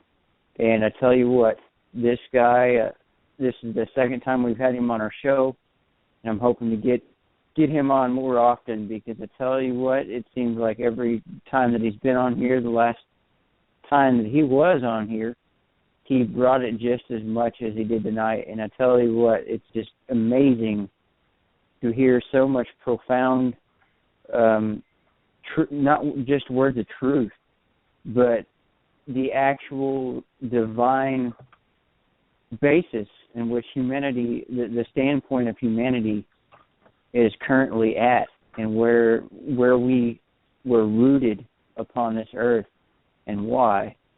And out of all these people you hear on radio programs and all these alternate websites and what have you, none of them, they're always focused on modern news and modern deception, if you would. I'll call it modern deception because they're focused on, you know, these events happening overseas with these people getting killed and these beheadings and all this massive slaughter and what have you. Everybody's just too focused on that. And they've been that way for hundreds of years. They've always been focused on something of those people that have an image or are popular or have some type of famous attribute to them because they did something or stood out in a certain way. As positive as some of these things may be, it has actually made man dependent and look forward to seeing these type of things, these influences. They look forward to seeing these things come into their lives, and it happens so much every day that even my fellow friends, my fellow loved ones, they do this on a daily basis, and they don't even acknowledge these influences. There's always something in everyday life that alters their way of thinking, their process of thought. And, you know, it's powerful. It tells you that this has just been a long-term agenda. It might seem long to us, but to those wicked ones, you know, that are hiding below the earth and beyond, this time frame, a few thousand years, is nothing to them. You know, being the fallen angels, this should be 1,000 words. The fallen angels, you know, they came from the heavens and they were cast out of the heavens. The knowledge that they knew in heaven never left them. It is still within them, and that's why they have such the upper hand. That is why that you are unaware to this day of what the story behind the fallen angels was. And, you know, that goes to say that all these influences have led, and forgive me, Father, for saying this, but there is simple-minded Christians. And I don't mean to cause separation. There isn't separation there. But there's people that think, well, if the Bible doesn't say it, then it isn't true. Woe to that. I really strongly advise people out there that might have that intention. You know, the Bible is nothing but the truth. But also, you need to have a personal connection with God. You need to have a personal connection with the Lord, because that connection will teach you everything in between that the Bible does not. It will bring forth to you the voice of the Lord without ever hearing it with your ear. The things that he shows you, the moment that you connect spiritually with the basis of why you exist and why you are here, that is the moment where he will bring forth the actual physical manifestations upon your daily life that will guide you to where you need to go, what you need to think, and what you need to be focused on. And I think that right there is a strong example of what is actually driving, the words that this guy has spoke in these broadcasts, and even when he was on the Hagman, it's just nonstop. I mean, firmness, and it's like, wow, this guy, he's bringing it out on the table very quickly, but he's saying it with a lot of power in behind it. And it's because he knows. It isn't something that he read out of a textbook. It isn't something that so-and-so had told him. No, it was the observation, in which was a God-given ability to man, observation being the greatest teacher, other than the Lord himself. That is what allowed Timothy to possess the in-depth knowledge in which he has. It's the roots of which God gave us the ability to learn for ourselves, to adapt and observe. And the 90% of humanity has become dependent on their neighbors, their friends, the people above them and beside them to make the decisions for them, rather than to realize that they already have the ability to figure those things out for themselves. And that's what makes people, when you hear people like Tim speak, that's what makes them speak with so much immense power. It's not that they have just did a bunch of research. No. It's because they are connected spiritually. And once this happens, it's hard to describe. I'm not sure how to put it in words, but it is at which point that you actually see the world and yourself for what it truly is, without any influence of another man telling you what it is. And that's something that you will only share yourself between God, not anybody else.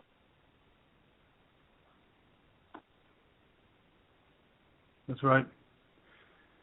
That's right. That leads me into my favorite subject, my favorite subject, the subject that makes me burn on the inside. It is Jesus Christ. Who is this man? Who is he? Because the second half of Psalms 2, I read the first half. I'll read it all through again because it is so crucial to everything we've talked about. It is crucial to everything that there is. This is the kind of information that supersedes every other thing that you can know. There is no knowledge greater than the knowledge of Jesus Christ.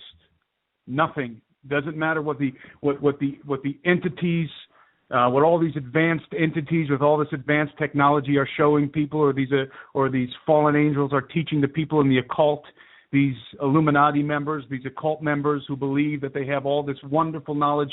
It is nothing. It is nothing. A writer of the New Testament calls it excrement. Excrement. That's what it is in comparison to the knowledge of Jesus Christ, to the saving knowledge of Jesus Christ. And that's not just some churchly thing to say. That's not just some Christian thing to say. It is the absolute fact. It is the truth. It is the absolute truth. All the angels in heaven know it. All the demons in hell know it to be so. I'm going to read it again. Why do the nations rage and the people plot a vain thing? The kings of the earth set themselves, and the rulers take counsel together against the Lord and his anointed, saying, let us break their bonds in pieces and cast away their cords from us. He who sits in the heavens shall laugh. The Lord shall hold them in derision. Then he shall speak to them in his wrath and distress them in his deep displeasure. Yet I have set my king on my holy hill of Zion. And then he says, I will declare the decree. The Lord has said to me, this is Jesus speaking, this is the Son of God speaking, you are my son. Today I have begotten you. Ask of me, and I will give you the nations for your inheritance, and the ends of the earth for your possession. You shall break them with a rod of iron. You shall dash them to pieces like a potter's vessel. Remember, this is in relationship to the beginning of this verse, the nations gathering together against God, saying, let us break their bonds in pieces and cast away their cords from us, being led by Satan and the Antichrist. And what does God say? I've given you my son. I've given you Jesus.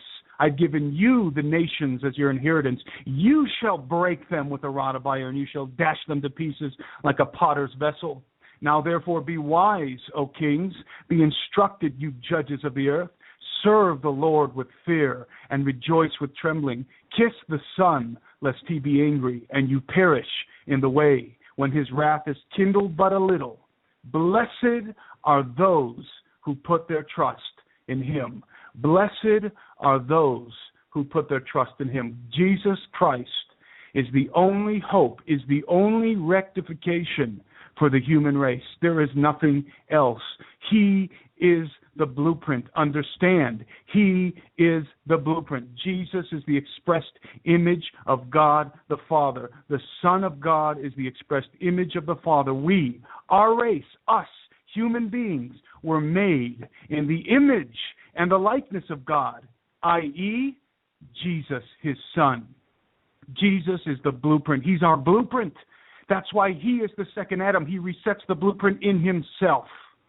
He's bringing us back. He restores the human race of those who trust in him, those who look to his cross, those who look to his blood for the rectification of their condition, a condition that we identified in the beginning, specifically sin and death. Those who look to the Lord to rectify this condition that we all have, every one of us, sin and death, will be restored to what Adam was made to be and even greater, because we will partake. He is the body. We partake of the body of Christ. He is the head. We are the members. He prayed to the Father that we would be one, just as he and the Father are one, that we are part of his body, that we would be one with him. And so that is the rectification in the cross of Jesus Christ. There is a second resurrection. For those who believe in the Lord Jesus, they will be restored to the blueprint. They will become something greater than Adam was. And those who do not, those who die in their sins, those who die in their condition, will suffer the second death. It is unspeakable, the second death, a terror beyond description. A terror and a horror beyond the ability of the human tongue to describe. We are talking about two polar opposite situations. Those who die in their sin, in their insubordination, and in their condition of death, rejecting the rectification of Jesus Christ, his blood on the cross, will go to be where those 200 watchers are presently residing, and all of humanity that has rejected the Son of God. Because it's all about the Son of God. Everything revolves around Jesus. Everything. I find it interesting that all these so-called great scientific minds and astrologers and all these men who study the stars and the heavens and who have all these philosophical questions, they ask, what's it all for? What's the meaning of it all? Carl Sagan and a lot. And what's his name? The guy in the wheelchair with the glasses. What's his name? Hawkins has a very famous statement where he said, "I want to know why the universe exists, why there is something instead of nothing. I have the answer. I have the answer. The Bible declares the answer. Why is there something instead of nothing? It's not some ambiguous answer. It's not some answer that takes 20,000 pages to describe. It's one name, and his name is Jesus. That's why the universe exists." My favorite scripture in the Bible is 1 Colossians verse 9 through 23. I'm going to read it. 1 Colossians verse 9 through 23. Listen to this, because many people have read these scriptures, but the reality that's being expressed in these scriptures to the Colossians hasn't really sunk in with many people. When it hit me like a ton of bricks. It literally floored me. And I had one of the greatest revelations of my life.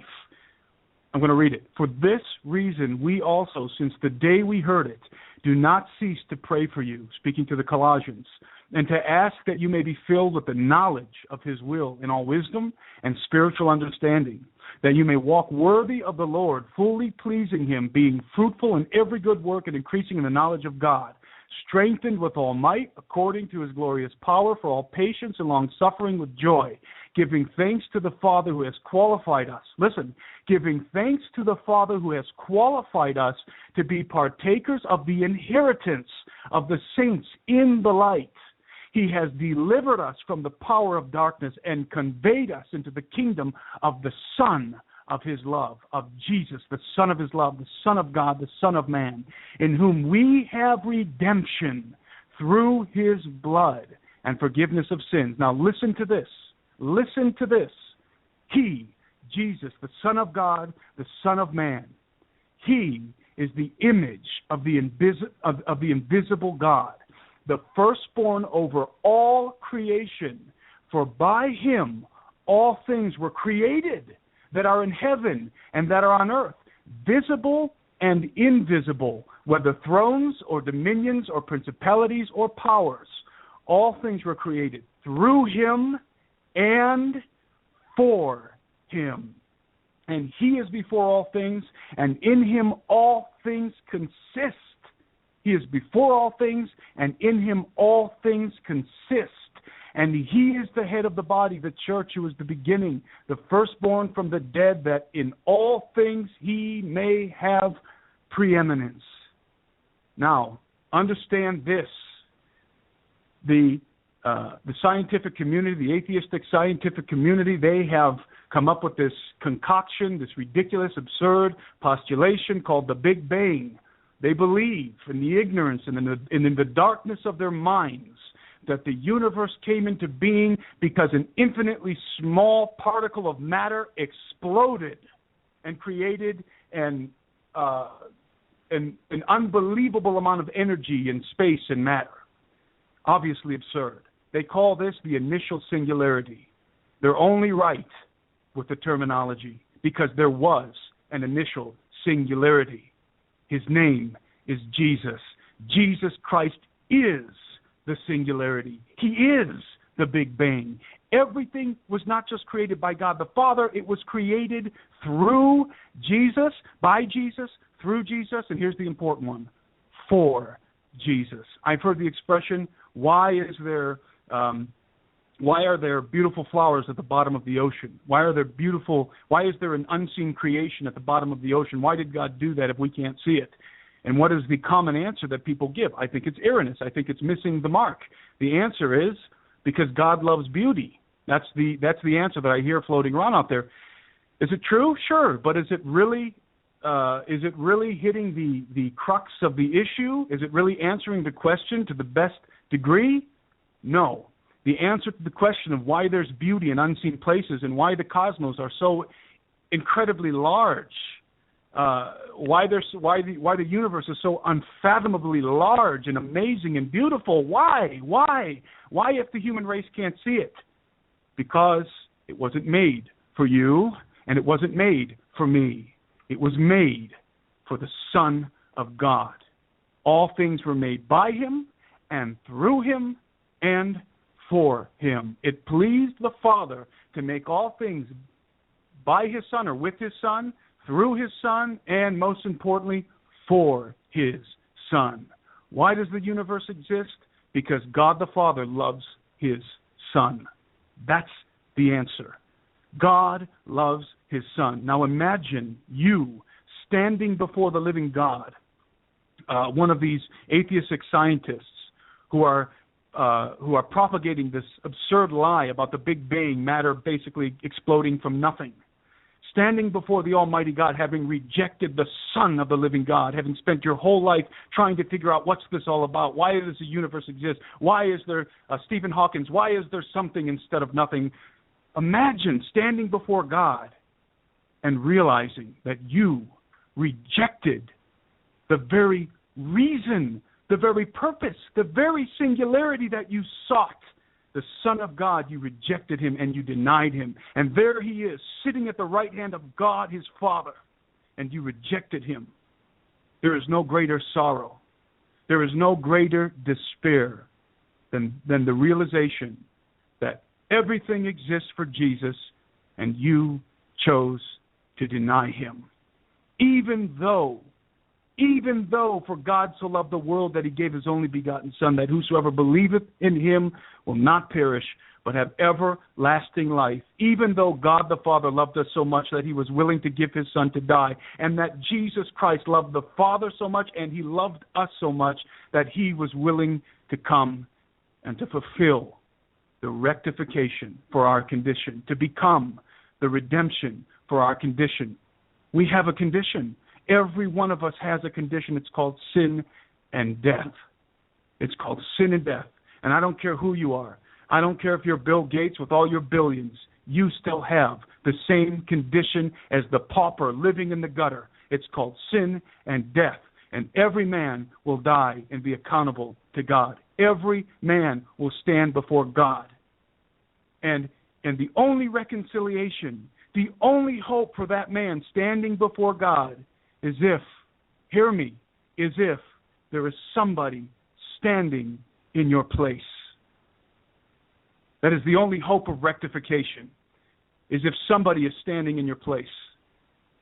And there's only one man who can stand in your place. Only one man who can rectify the human race, and that is the Son of the living God and the Son of man, Jesus Christ. And to reject him, for those who don't believe in the Lord, for those who reject the gospel of Jesus, to reject Jesus is to reject life itself. There are no cosmos. There is no beauty. There is no peace. There is no joy. There are no beautiful mountains and scenic valleys and sunshines and sunrises and sunsets without Jesus. Specifically, because it was all made for him. All of it. Reject the Son, reject life itself. To reject the Son is to embrace the darkness. To reject Jesus, the source of all life, is to embrace death. Is to embrace death. That's what it means. It's not rejecting a religion. It's not choosing to not believe in this certain worldview or this certain religious philosophical point of view. No. You, sir, to the person who's listening to my voice, scoffing and rejecting the Lord, are rejecting life itself. Jesus Christ is the singularity. That's the answer. That's the answer that Stephen Hawking is looking for. That's the answer that Carl Sagan was looking for. That's the answer that all of these people are looking for through their telescopes and doing their equations. Guess what? The answer is simple, and we have it. It's Jesus, the singularity. That's why that was the revelation. Jesus is the initial singularity. He is the singularity in every sense of the word. He's the singular rectification for the human race. He's the one, the only person that can stand in the gap for the human race, that can rectify us before God the Father, that can restore us to what Adam was meant to be, and even greater, because we become heirs in his kingdom. We become heirs in his kingdom, those of us who love him and those of us who hold fast to him, because the rest of this verse reads, for it pleased the Father, that in him, in Jesus, all the fullness should dwell, and by him to reconcile all things to himself, by him, whether things on earth or things in heaven, having made peace through the blood of his cross. And you, who once were alienated and enemies in your mind by wicked works, yet now he has reconciled or rectified in the body of his flesh through death, to present you holy and blameless and above reproach in his sight, if indeed you continue in the faith, grounded and steadfast, and are not moved away from the hope of the gospel which you heard, which was preached to every creature under heaven, of which I, Paul, became a minister. That is the gospel of Jesus Christ. Absolutely, brother. Amen to that. Yes. It's powerful. And you know what? it boils down to it. It boils down to everything that we see, anything that is peaceful. When you walk outside, either during the day or the night, and you either look at the skies and you see the glorious sunset or the sunrise, or you see the stars, that should be the first thing that comes in mind when people see stuff like that is the Lord. Sadly, it ain't. And, judgment is coming for that reason. It's one thing to say that we're followers in the Lord, and then to actually say, okay, we're going to follow him, blah, blah, blah, when the Lord said specifically, the only way to follow me is to eat my flesh and drink my blood. And that's right. That's very, that's very intimidating to the modern churchgoer. You try to, the information like you have been discussing tonight on most of them, and they will just, they'll utterly reject you. And I don't see why. I do, because our church is no longer church. It's, I don't know what you would call it, but it's beyond anything that I would want to be caught in when the Lord comes back. It's a form of godliness, but denying the power. Absolutely. And Sheila, I think you wanted to put in a quick word, or? Thanks for that, Clint. As Tim was laying out Psalm 2, he said, "Now therefore, O you kings, act wisely, be instructed and warned, O you rulers of the earth." It's interesting because a key phrase here is serve the Lord with reverent awe and worshipful fear. And then it goes on to say, rejoice and be high spirits with trembling, lest you displease him. As Tim was talking, obviously it goes on to talk about those who seek refuge and put their trust in him. That's an important piece, because I think of Psalm 91, under the shadow. How close do you have to be with someone to be under their shadow? Pretty close, huh? This is no time for casual Christianity. And, when I do my show with Hagmans on the weekend on Saturday night, oftentimes we, we'll have different kinds of pastors on, but particularly we really try to show people that in these last days, I wonder how many people in this ubiquitously lukewarm, anything goes, light Christianity, this isn't going to cut it where we're heading. And I think about Elijah and his showdown with the prophets of Baal, and he said, how long will you falter between two opinions? This is a significant admonition, because this applies to us today. Everything Tim was talking about was so incredibly astute, because we cannot have one foot in the world and one foot in the things of God. There are some contingencies of his protection and refuge in the things that are going to come. And how do we know who is a disciple of Christ? Well, that word discipleship should really, ring some bells with people. Jesus is the master, and we are the students, and we're required to adhere to his standard and to follow his commandments. Seek ye first the kingdom and his righteousness. Most people don't really, read the part about his right way of doing things. But, I was listening to Joseph Prince this morning. I was just flipping through something to find something else, and I was stunned. He was just going on and on about how grace covers all sins of past and pretty much all the future, and I'm afraid not. Repentance is something that really is an ongoing thing. It's not just, grace, grace, grace abounds. And I think that is a very dangerous theme that's woven into things. Woe to someone that's, preaching any other gospel, and we just have to really think about that. I think that's a really important key point here. Absolutely. I agree there. And, I support both you and Timothy on this. Tim, you guys are the essence. This is what it's going to take. We are in very small numbers as far as people that really understand the world for what it truly is. And, there's, what is the miracle in this is there is people that are finally, starting to come to the top of the teapot on this, so to speak. But we already know that the hour is final. We know that it's right here on our doorstep. What do you guys, Tim, what do you make of this? What is like the, not what you would call a time frame, but when do you think people are going to start saying, okay, wow, you know, we've been following this for way too long. When's the time we're going to snap out of this? Unfortunately, I believe that multitudes of people will, to use Steve's phrase again, will be and are dumb unto death. And I don't mean to be harsh with that statement, but listen, I keep repeating this. Okay, I keep repeating this over and over every time I'm on a broadcast. I take the opportunity to say it because it is so important. Before the Lord Jesus comes back to the earth, before that final moment when he comes and he dashes the nations to pieces and he establishes his kingdom, 1,000-year kingdom, sitting on the throne of David. That's literal. Before that comes to pass, Paul tells us that there are two things that must happen first. Two things. That the man of sin must be revealed, a specific person, that man of sin, when the book of Revelation talks about the book of Daniel and so forth. He must be revealed. Number two, and this is the one that everybody takes that one for granted, okay, whatever, yeah, the Antichrist. But this is the one that people are absolutely lost on. And it rings in my heart like a bell, all right?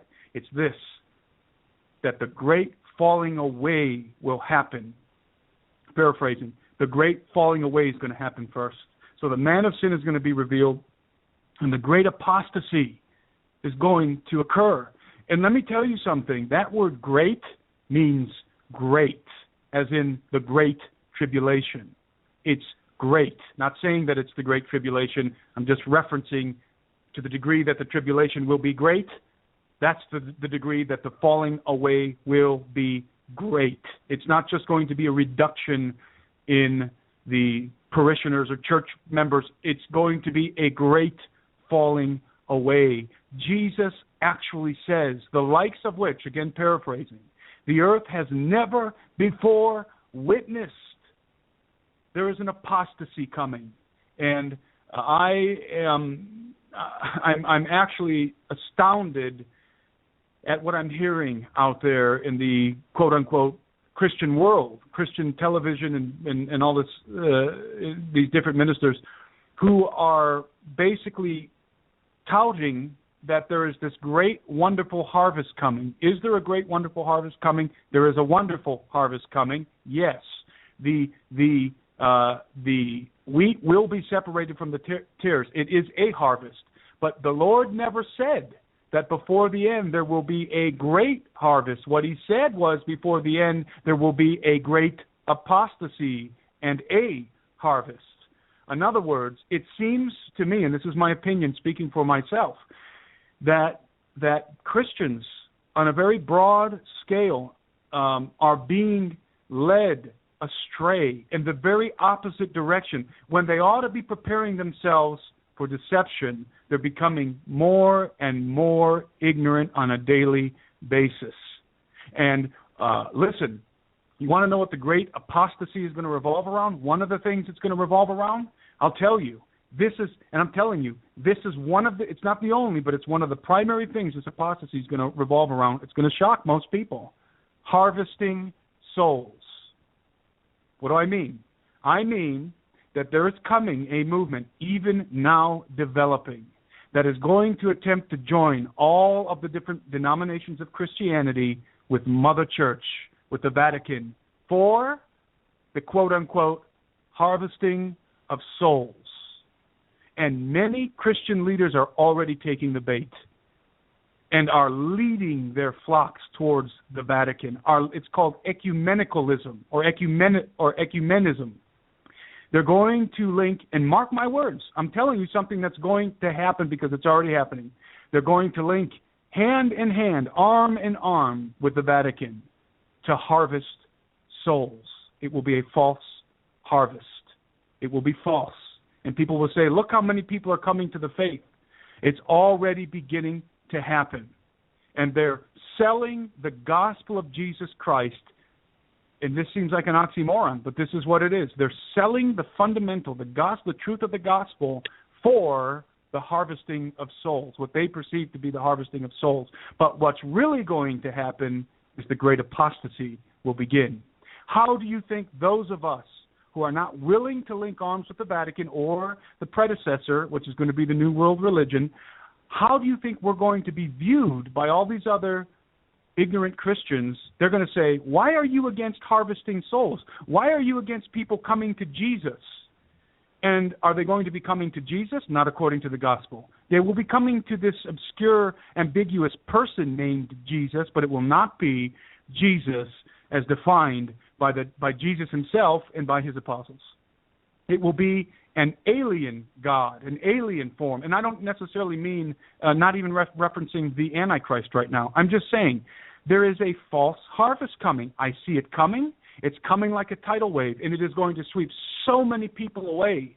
So many people away. I see, and I'm not going to name the name. Yes, I will. I'll name it. YWAM. I'll name it. Because they're linking up arms already and have linked up arms for many years now with the Vatican, with the Catholic Church, and they're going out and they're harvesting souls, but some of those souls are going into the Catholic Church and are going and they are conducting what's called transubstantiation, participating in transubstantiation, which is a rank heresy, which says that Jesus' body is re-sacrificed over and over and over by the priest who has the magical power to turn that piece of bread into the literal body of Jesus and that wine into the literal blood. Re-sacrificing Jesus over and over and over and over. That is a heresy. It is contrary to Scripture. Jesus Christ died once and for all. Once and for all. There is a union happening. There is an amalgamation happening.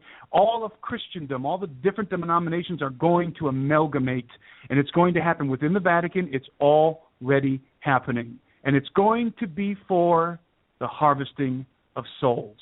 You mark my words, you will begin to see many of these preachers in their churches, they're going to begin to have Catholic priests coming and preaching at the conferences.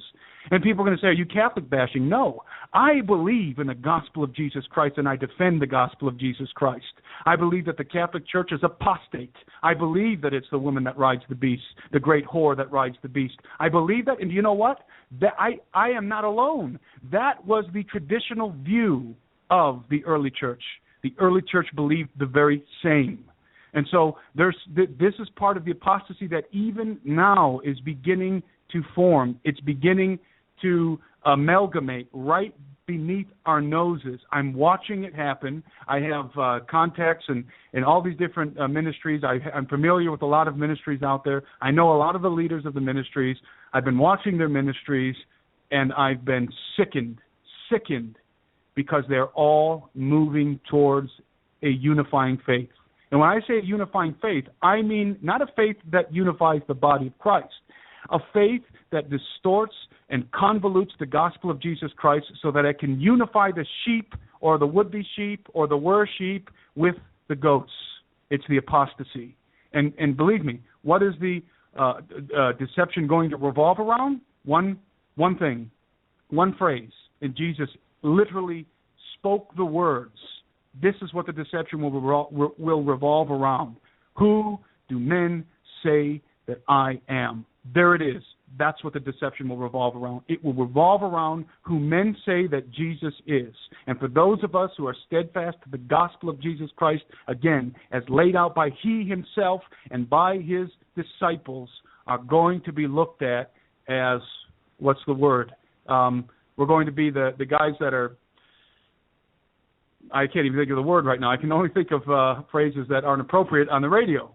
We're going to be belittled and looked down upon, and we're going to be looked at as the guys that are just preaching fair. I heard somebody say the other day, listen, I heard a very, very popular quote-unquote prophetic person the other day make this statement. Those who are preaching fair, i.e. talking about the Ebola virus, i.e. talking about the New World Order, talking about all these different things that we talked about tonight, giants and all this kind of stuff, those who are preaching fair, basically me and Sheila and Steve and Doug and Joe and everybody else, this guy actually said that the Lord told him are going to begin to be taken out.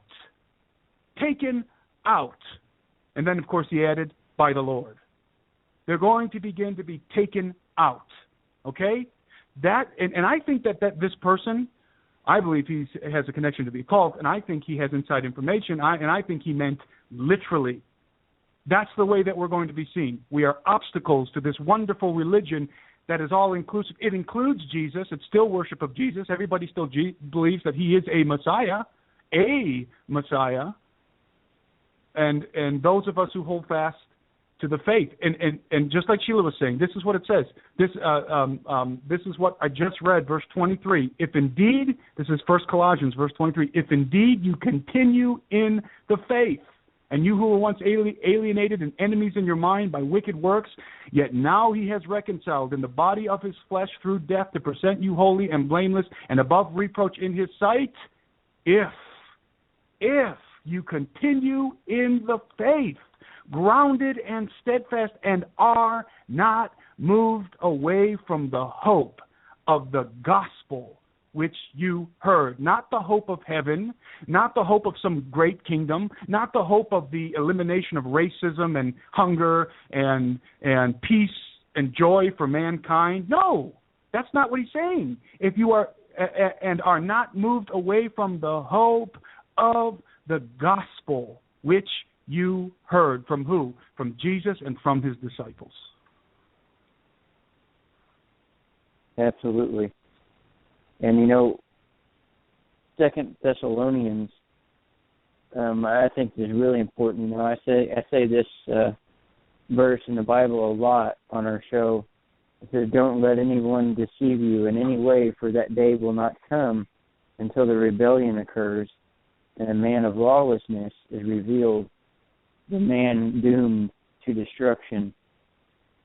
And people like you and Sheila and the Hagmans, you guys are the ones that are seeing them being revealed. The man of lawlessness literally being revealed in front of our very eyes. And we see these people being not just some of our family members, but some of the people that surround us in our daily lives are literally flocking and following those lawless ones, the ones that are referred to as the lawlessness of man. And, I thought that was one of the important things, since you brought that up, the revelation about the rebellion. And when you talk about the current times that we're in, Second Thessalonians, that really sums it up for us. That's where you, I, my co-host, Sheila, and all of us are coming into the picture here. The reason why we are speaking out the way we are is because we are seeing the lawlessness of man being manifested in front of our eyes, and we're seeing all these people follow them and proclaim them the leaders of themselves. And the way I look at this, it's so disheartening. It really is. I mean, Sheila, did you have anything you wanted to add on either what he was saying or? Well, no, I think that key word again is if you continue in the faith. And I'm just every day. I mean, I'm not even stunned anymore. I mean, we're pummeled 6 ways to Sunday. But I know exactly who Tim is talking about in terms of that so-called prophet, and I think it's stunning that he's right. The wheat will be separated from the tares, and I think we're entering into that separation time right now. And honestly, when a so-called prophet says, anybody preaching fear, whatever. I mean, don't talk about the Ebola thing because, of course, mandated vaccinations are coming. Dave Hodges and I'm actually taking over for Hagman's show at the end of the week here, and I'm going to really be busting open some stuff on the very nefarious connections that haven't even been talked about with new mandated Ebola vaccinations and the connections. And, I mean, at the top of this food chain is really Satan. Like Tim really articulately said, forget the Illuminati, forget the New World Order. Not that we're not going to talk about it, but the key piece is, a long time of planning from Lucifer. So, we're seeing lawlessness abound. I mean, we cannot even keep up with the headlines. So I think there's that word is if you continue in the faith. I mean, when we're obstacles to Satan, we're going to have some heavy, we're going to be trying to be, taken out is a word that Tim used. And I think that's a very fair assessment.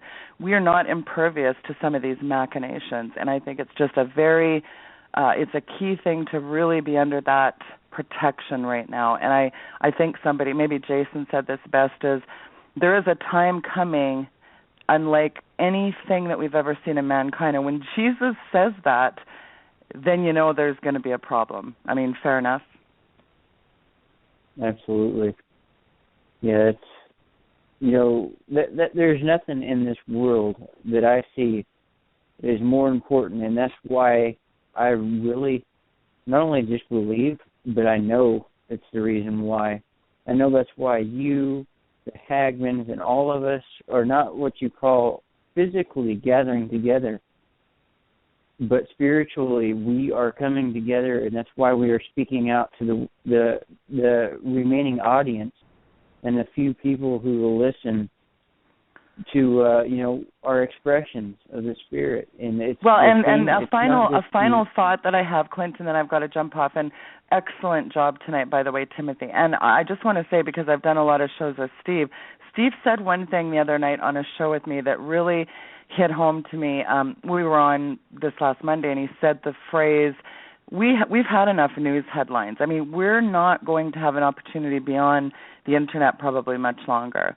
And especially with all these CISPA and SOPA and all these nefarious, insidious kinds of legislation coming down to mess with so-called alternative media. I mean, our days are numbered on this kind of a venue. So people have to understand that, you know, we can scream from the rooftops all day long, but the bottom line is people have to get this right. There is a very short time, and I really think it's really important that people start seeking God, seeking His face, not His hand. Like Pastor Langford said, God is not your bellhop, because we hear a lot of this prophetic, the prophecy and the, prosperity gospel abounds. And people need to really, they need to get their heads out of their butts and realize it's not a me thing right now. This is, where do you stand with God? There is a penalty for sin. The wages of sin is death, and it is not just grace covers everything. We need to be walking in that daily. So I think that's the key point is, we don't have a long time to be. How many more warnings can we give people, really? Yeah, absolutely. You know what I often think, Sheila, is I hear people say, one of the things that people say, that the negative things that people say concerning you, concerning Steve, concerning all these different people that have been out there for years and years, warning and warning and warning. Well, the common thing you hear is, well, they've been saying this for years. They've been saying this for years. They said that 10 years ago. They've been screaming about the New World Order. Yeah, that's called mercy. That's what that's called. That's not called ignorance. It's not called sensationalism. It's called mercy. Be thankful that God has given us time and has put these voices, such as Sheila, out there to warn people. It's Noah building an ark.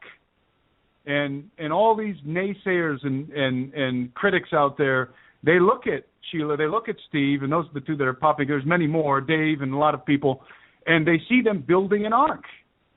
And they're saying, you're crazy, you're stupid. The headlines aren't saying this. Facebook doesn't say this. My teachers aren't telling me this. But yet you're out here building an ark. Yes, that's precisely what's happening. And Timothy, the question becomes, will you get on the ark, just like in the days of Noah? Precisely. It's a very scary thought because everybody knows out of the multitudes of people who are alive in the antediluvian world, and there were billions, it wasn't just 100,000 or something, there were billions of people alive by all estimates, there were only eight people made it on the boat. And I'm not saying there's only going to be 8. I think there's millions at the end of the age. But in comparison with the human collective, it's going to be scant. The word remnant is literal.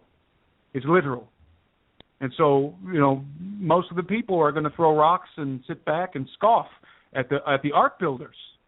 And that's who these voices are who have been out there. They're ark builders. And so just like Noah, the people are going to stand with their arms crossed. They're going to go to the internet, the chat rooms, and they're going to blast these people, call them every name in the book. And they were saying that back in 1995. My response to you, if it's a person listening, thank God. That's called mercy. Amen. Absolutely. That's profound. You know, since you put it that way, there's one heck of a definition there, and I've heard the same thing. I hear it all the time, sometimes on a weekly basis, especially if I'm trying to not, which my objective in this is not to guide or direct anyone in any way, rather yet just show them, like, hey, look at this, and then, you know, it'll open their eyes and they will be able to go from there. But it's, I don't know how I've went as far as I have, you know, seeing what I saw with these they mean well, their intentions are good, but when it comes to the rejection, over and over, some of these people have heard the same thing for 15, 20 years, sometimes even 40 or 50 years, and they just blow it off like it's not going to happen, and they fail to see why it is happening and how come it never happened before up until now. And it is then, you know, that's proof. That's like saying, hey, you know, there is a deeper meaning for this. There's a reason why you're seeing all these people from every corner of the earth in small numbers, even though they're small. There is people that are just coming out of these pockets and voicing out on what they're seeing on this earth. And blessed be God for you, Tim, and blessed be God for you, Sheila, for your voice. Because if it wasn't for your voice, may had one soul not been saved, may had one soul not been shown to the Lord. And that reward is going to be given to you when we meet the Father in heaven. I can guarantee you it. It's not a belief. It's I know. It's just a matter of time. And unfortunately, we've got about 10 minutes left. And before I let you guys end it up, I want to thank you solemnly from my heart on speaking from your spirit the way you have, Tim and Sheila. It's more than an honor to have you on our show, and I'm hoping that you'll be wanting to be on here more often, because I tell you what, I myself enjoy every minute of what you have to say, because it's nice to feel somebody else with that same connection. And when I say feel, it's an indescribable feeling. You all know it. You've experienced it. It's a connection that words can't bring unless somebody else is foretelling those words. And it's just a powerful connection, you know, that we're all sharing. And I value that. I really do. It's one of the most treasured things the Lord has given me right now. And it's the ability to literally feel the hearts of others, to literally be a part of who they are. And you guys expressed yourselves very well. Sheila, I support everything you do, and every weekend that you put forth with the Hagmans to speak out the way you have. You guys have it. It is the literal spirit manifested through you from the Lord. And it's the Lord that's given you guys the everyday strength to get up and do what you do. And I want to keep driving you. I want to keep motivating you in any way that I can, because that is my goal. That is my pledge, is to make sure those around me have that same connection, and they keep on fighting for that. They keep fighting for the Lord and for the fellow man beside them. Greater love has no man than a man to lay his life down for his friends. And I know if the time came, I would gladly give up my life for you guys, just for the simple fact that I know that your definition is just as equal as I. And you guys bring that out. I really thank you. Well, I thank you fellas for what you guys are doing, and I appreciate you your effort, and it's highly commendable, and you know, there's not many voices out there. So it takes a lot of courage to put yourself out there, to open yourself up to that ridicule. And I think you fellows are doing a great job. So I don't really have much more to say tonight, and probably going to get cut off here any minute anyways, right? So just a blessing to you guys, Sheila. Thank you for having me on this evening, and I really enjoyed it. Absolutely, thank you, guys. brother. I appreciate that, too. God bless you guys. Absolutely. Thank you, Sheila.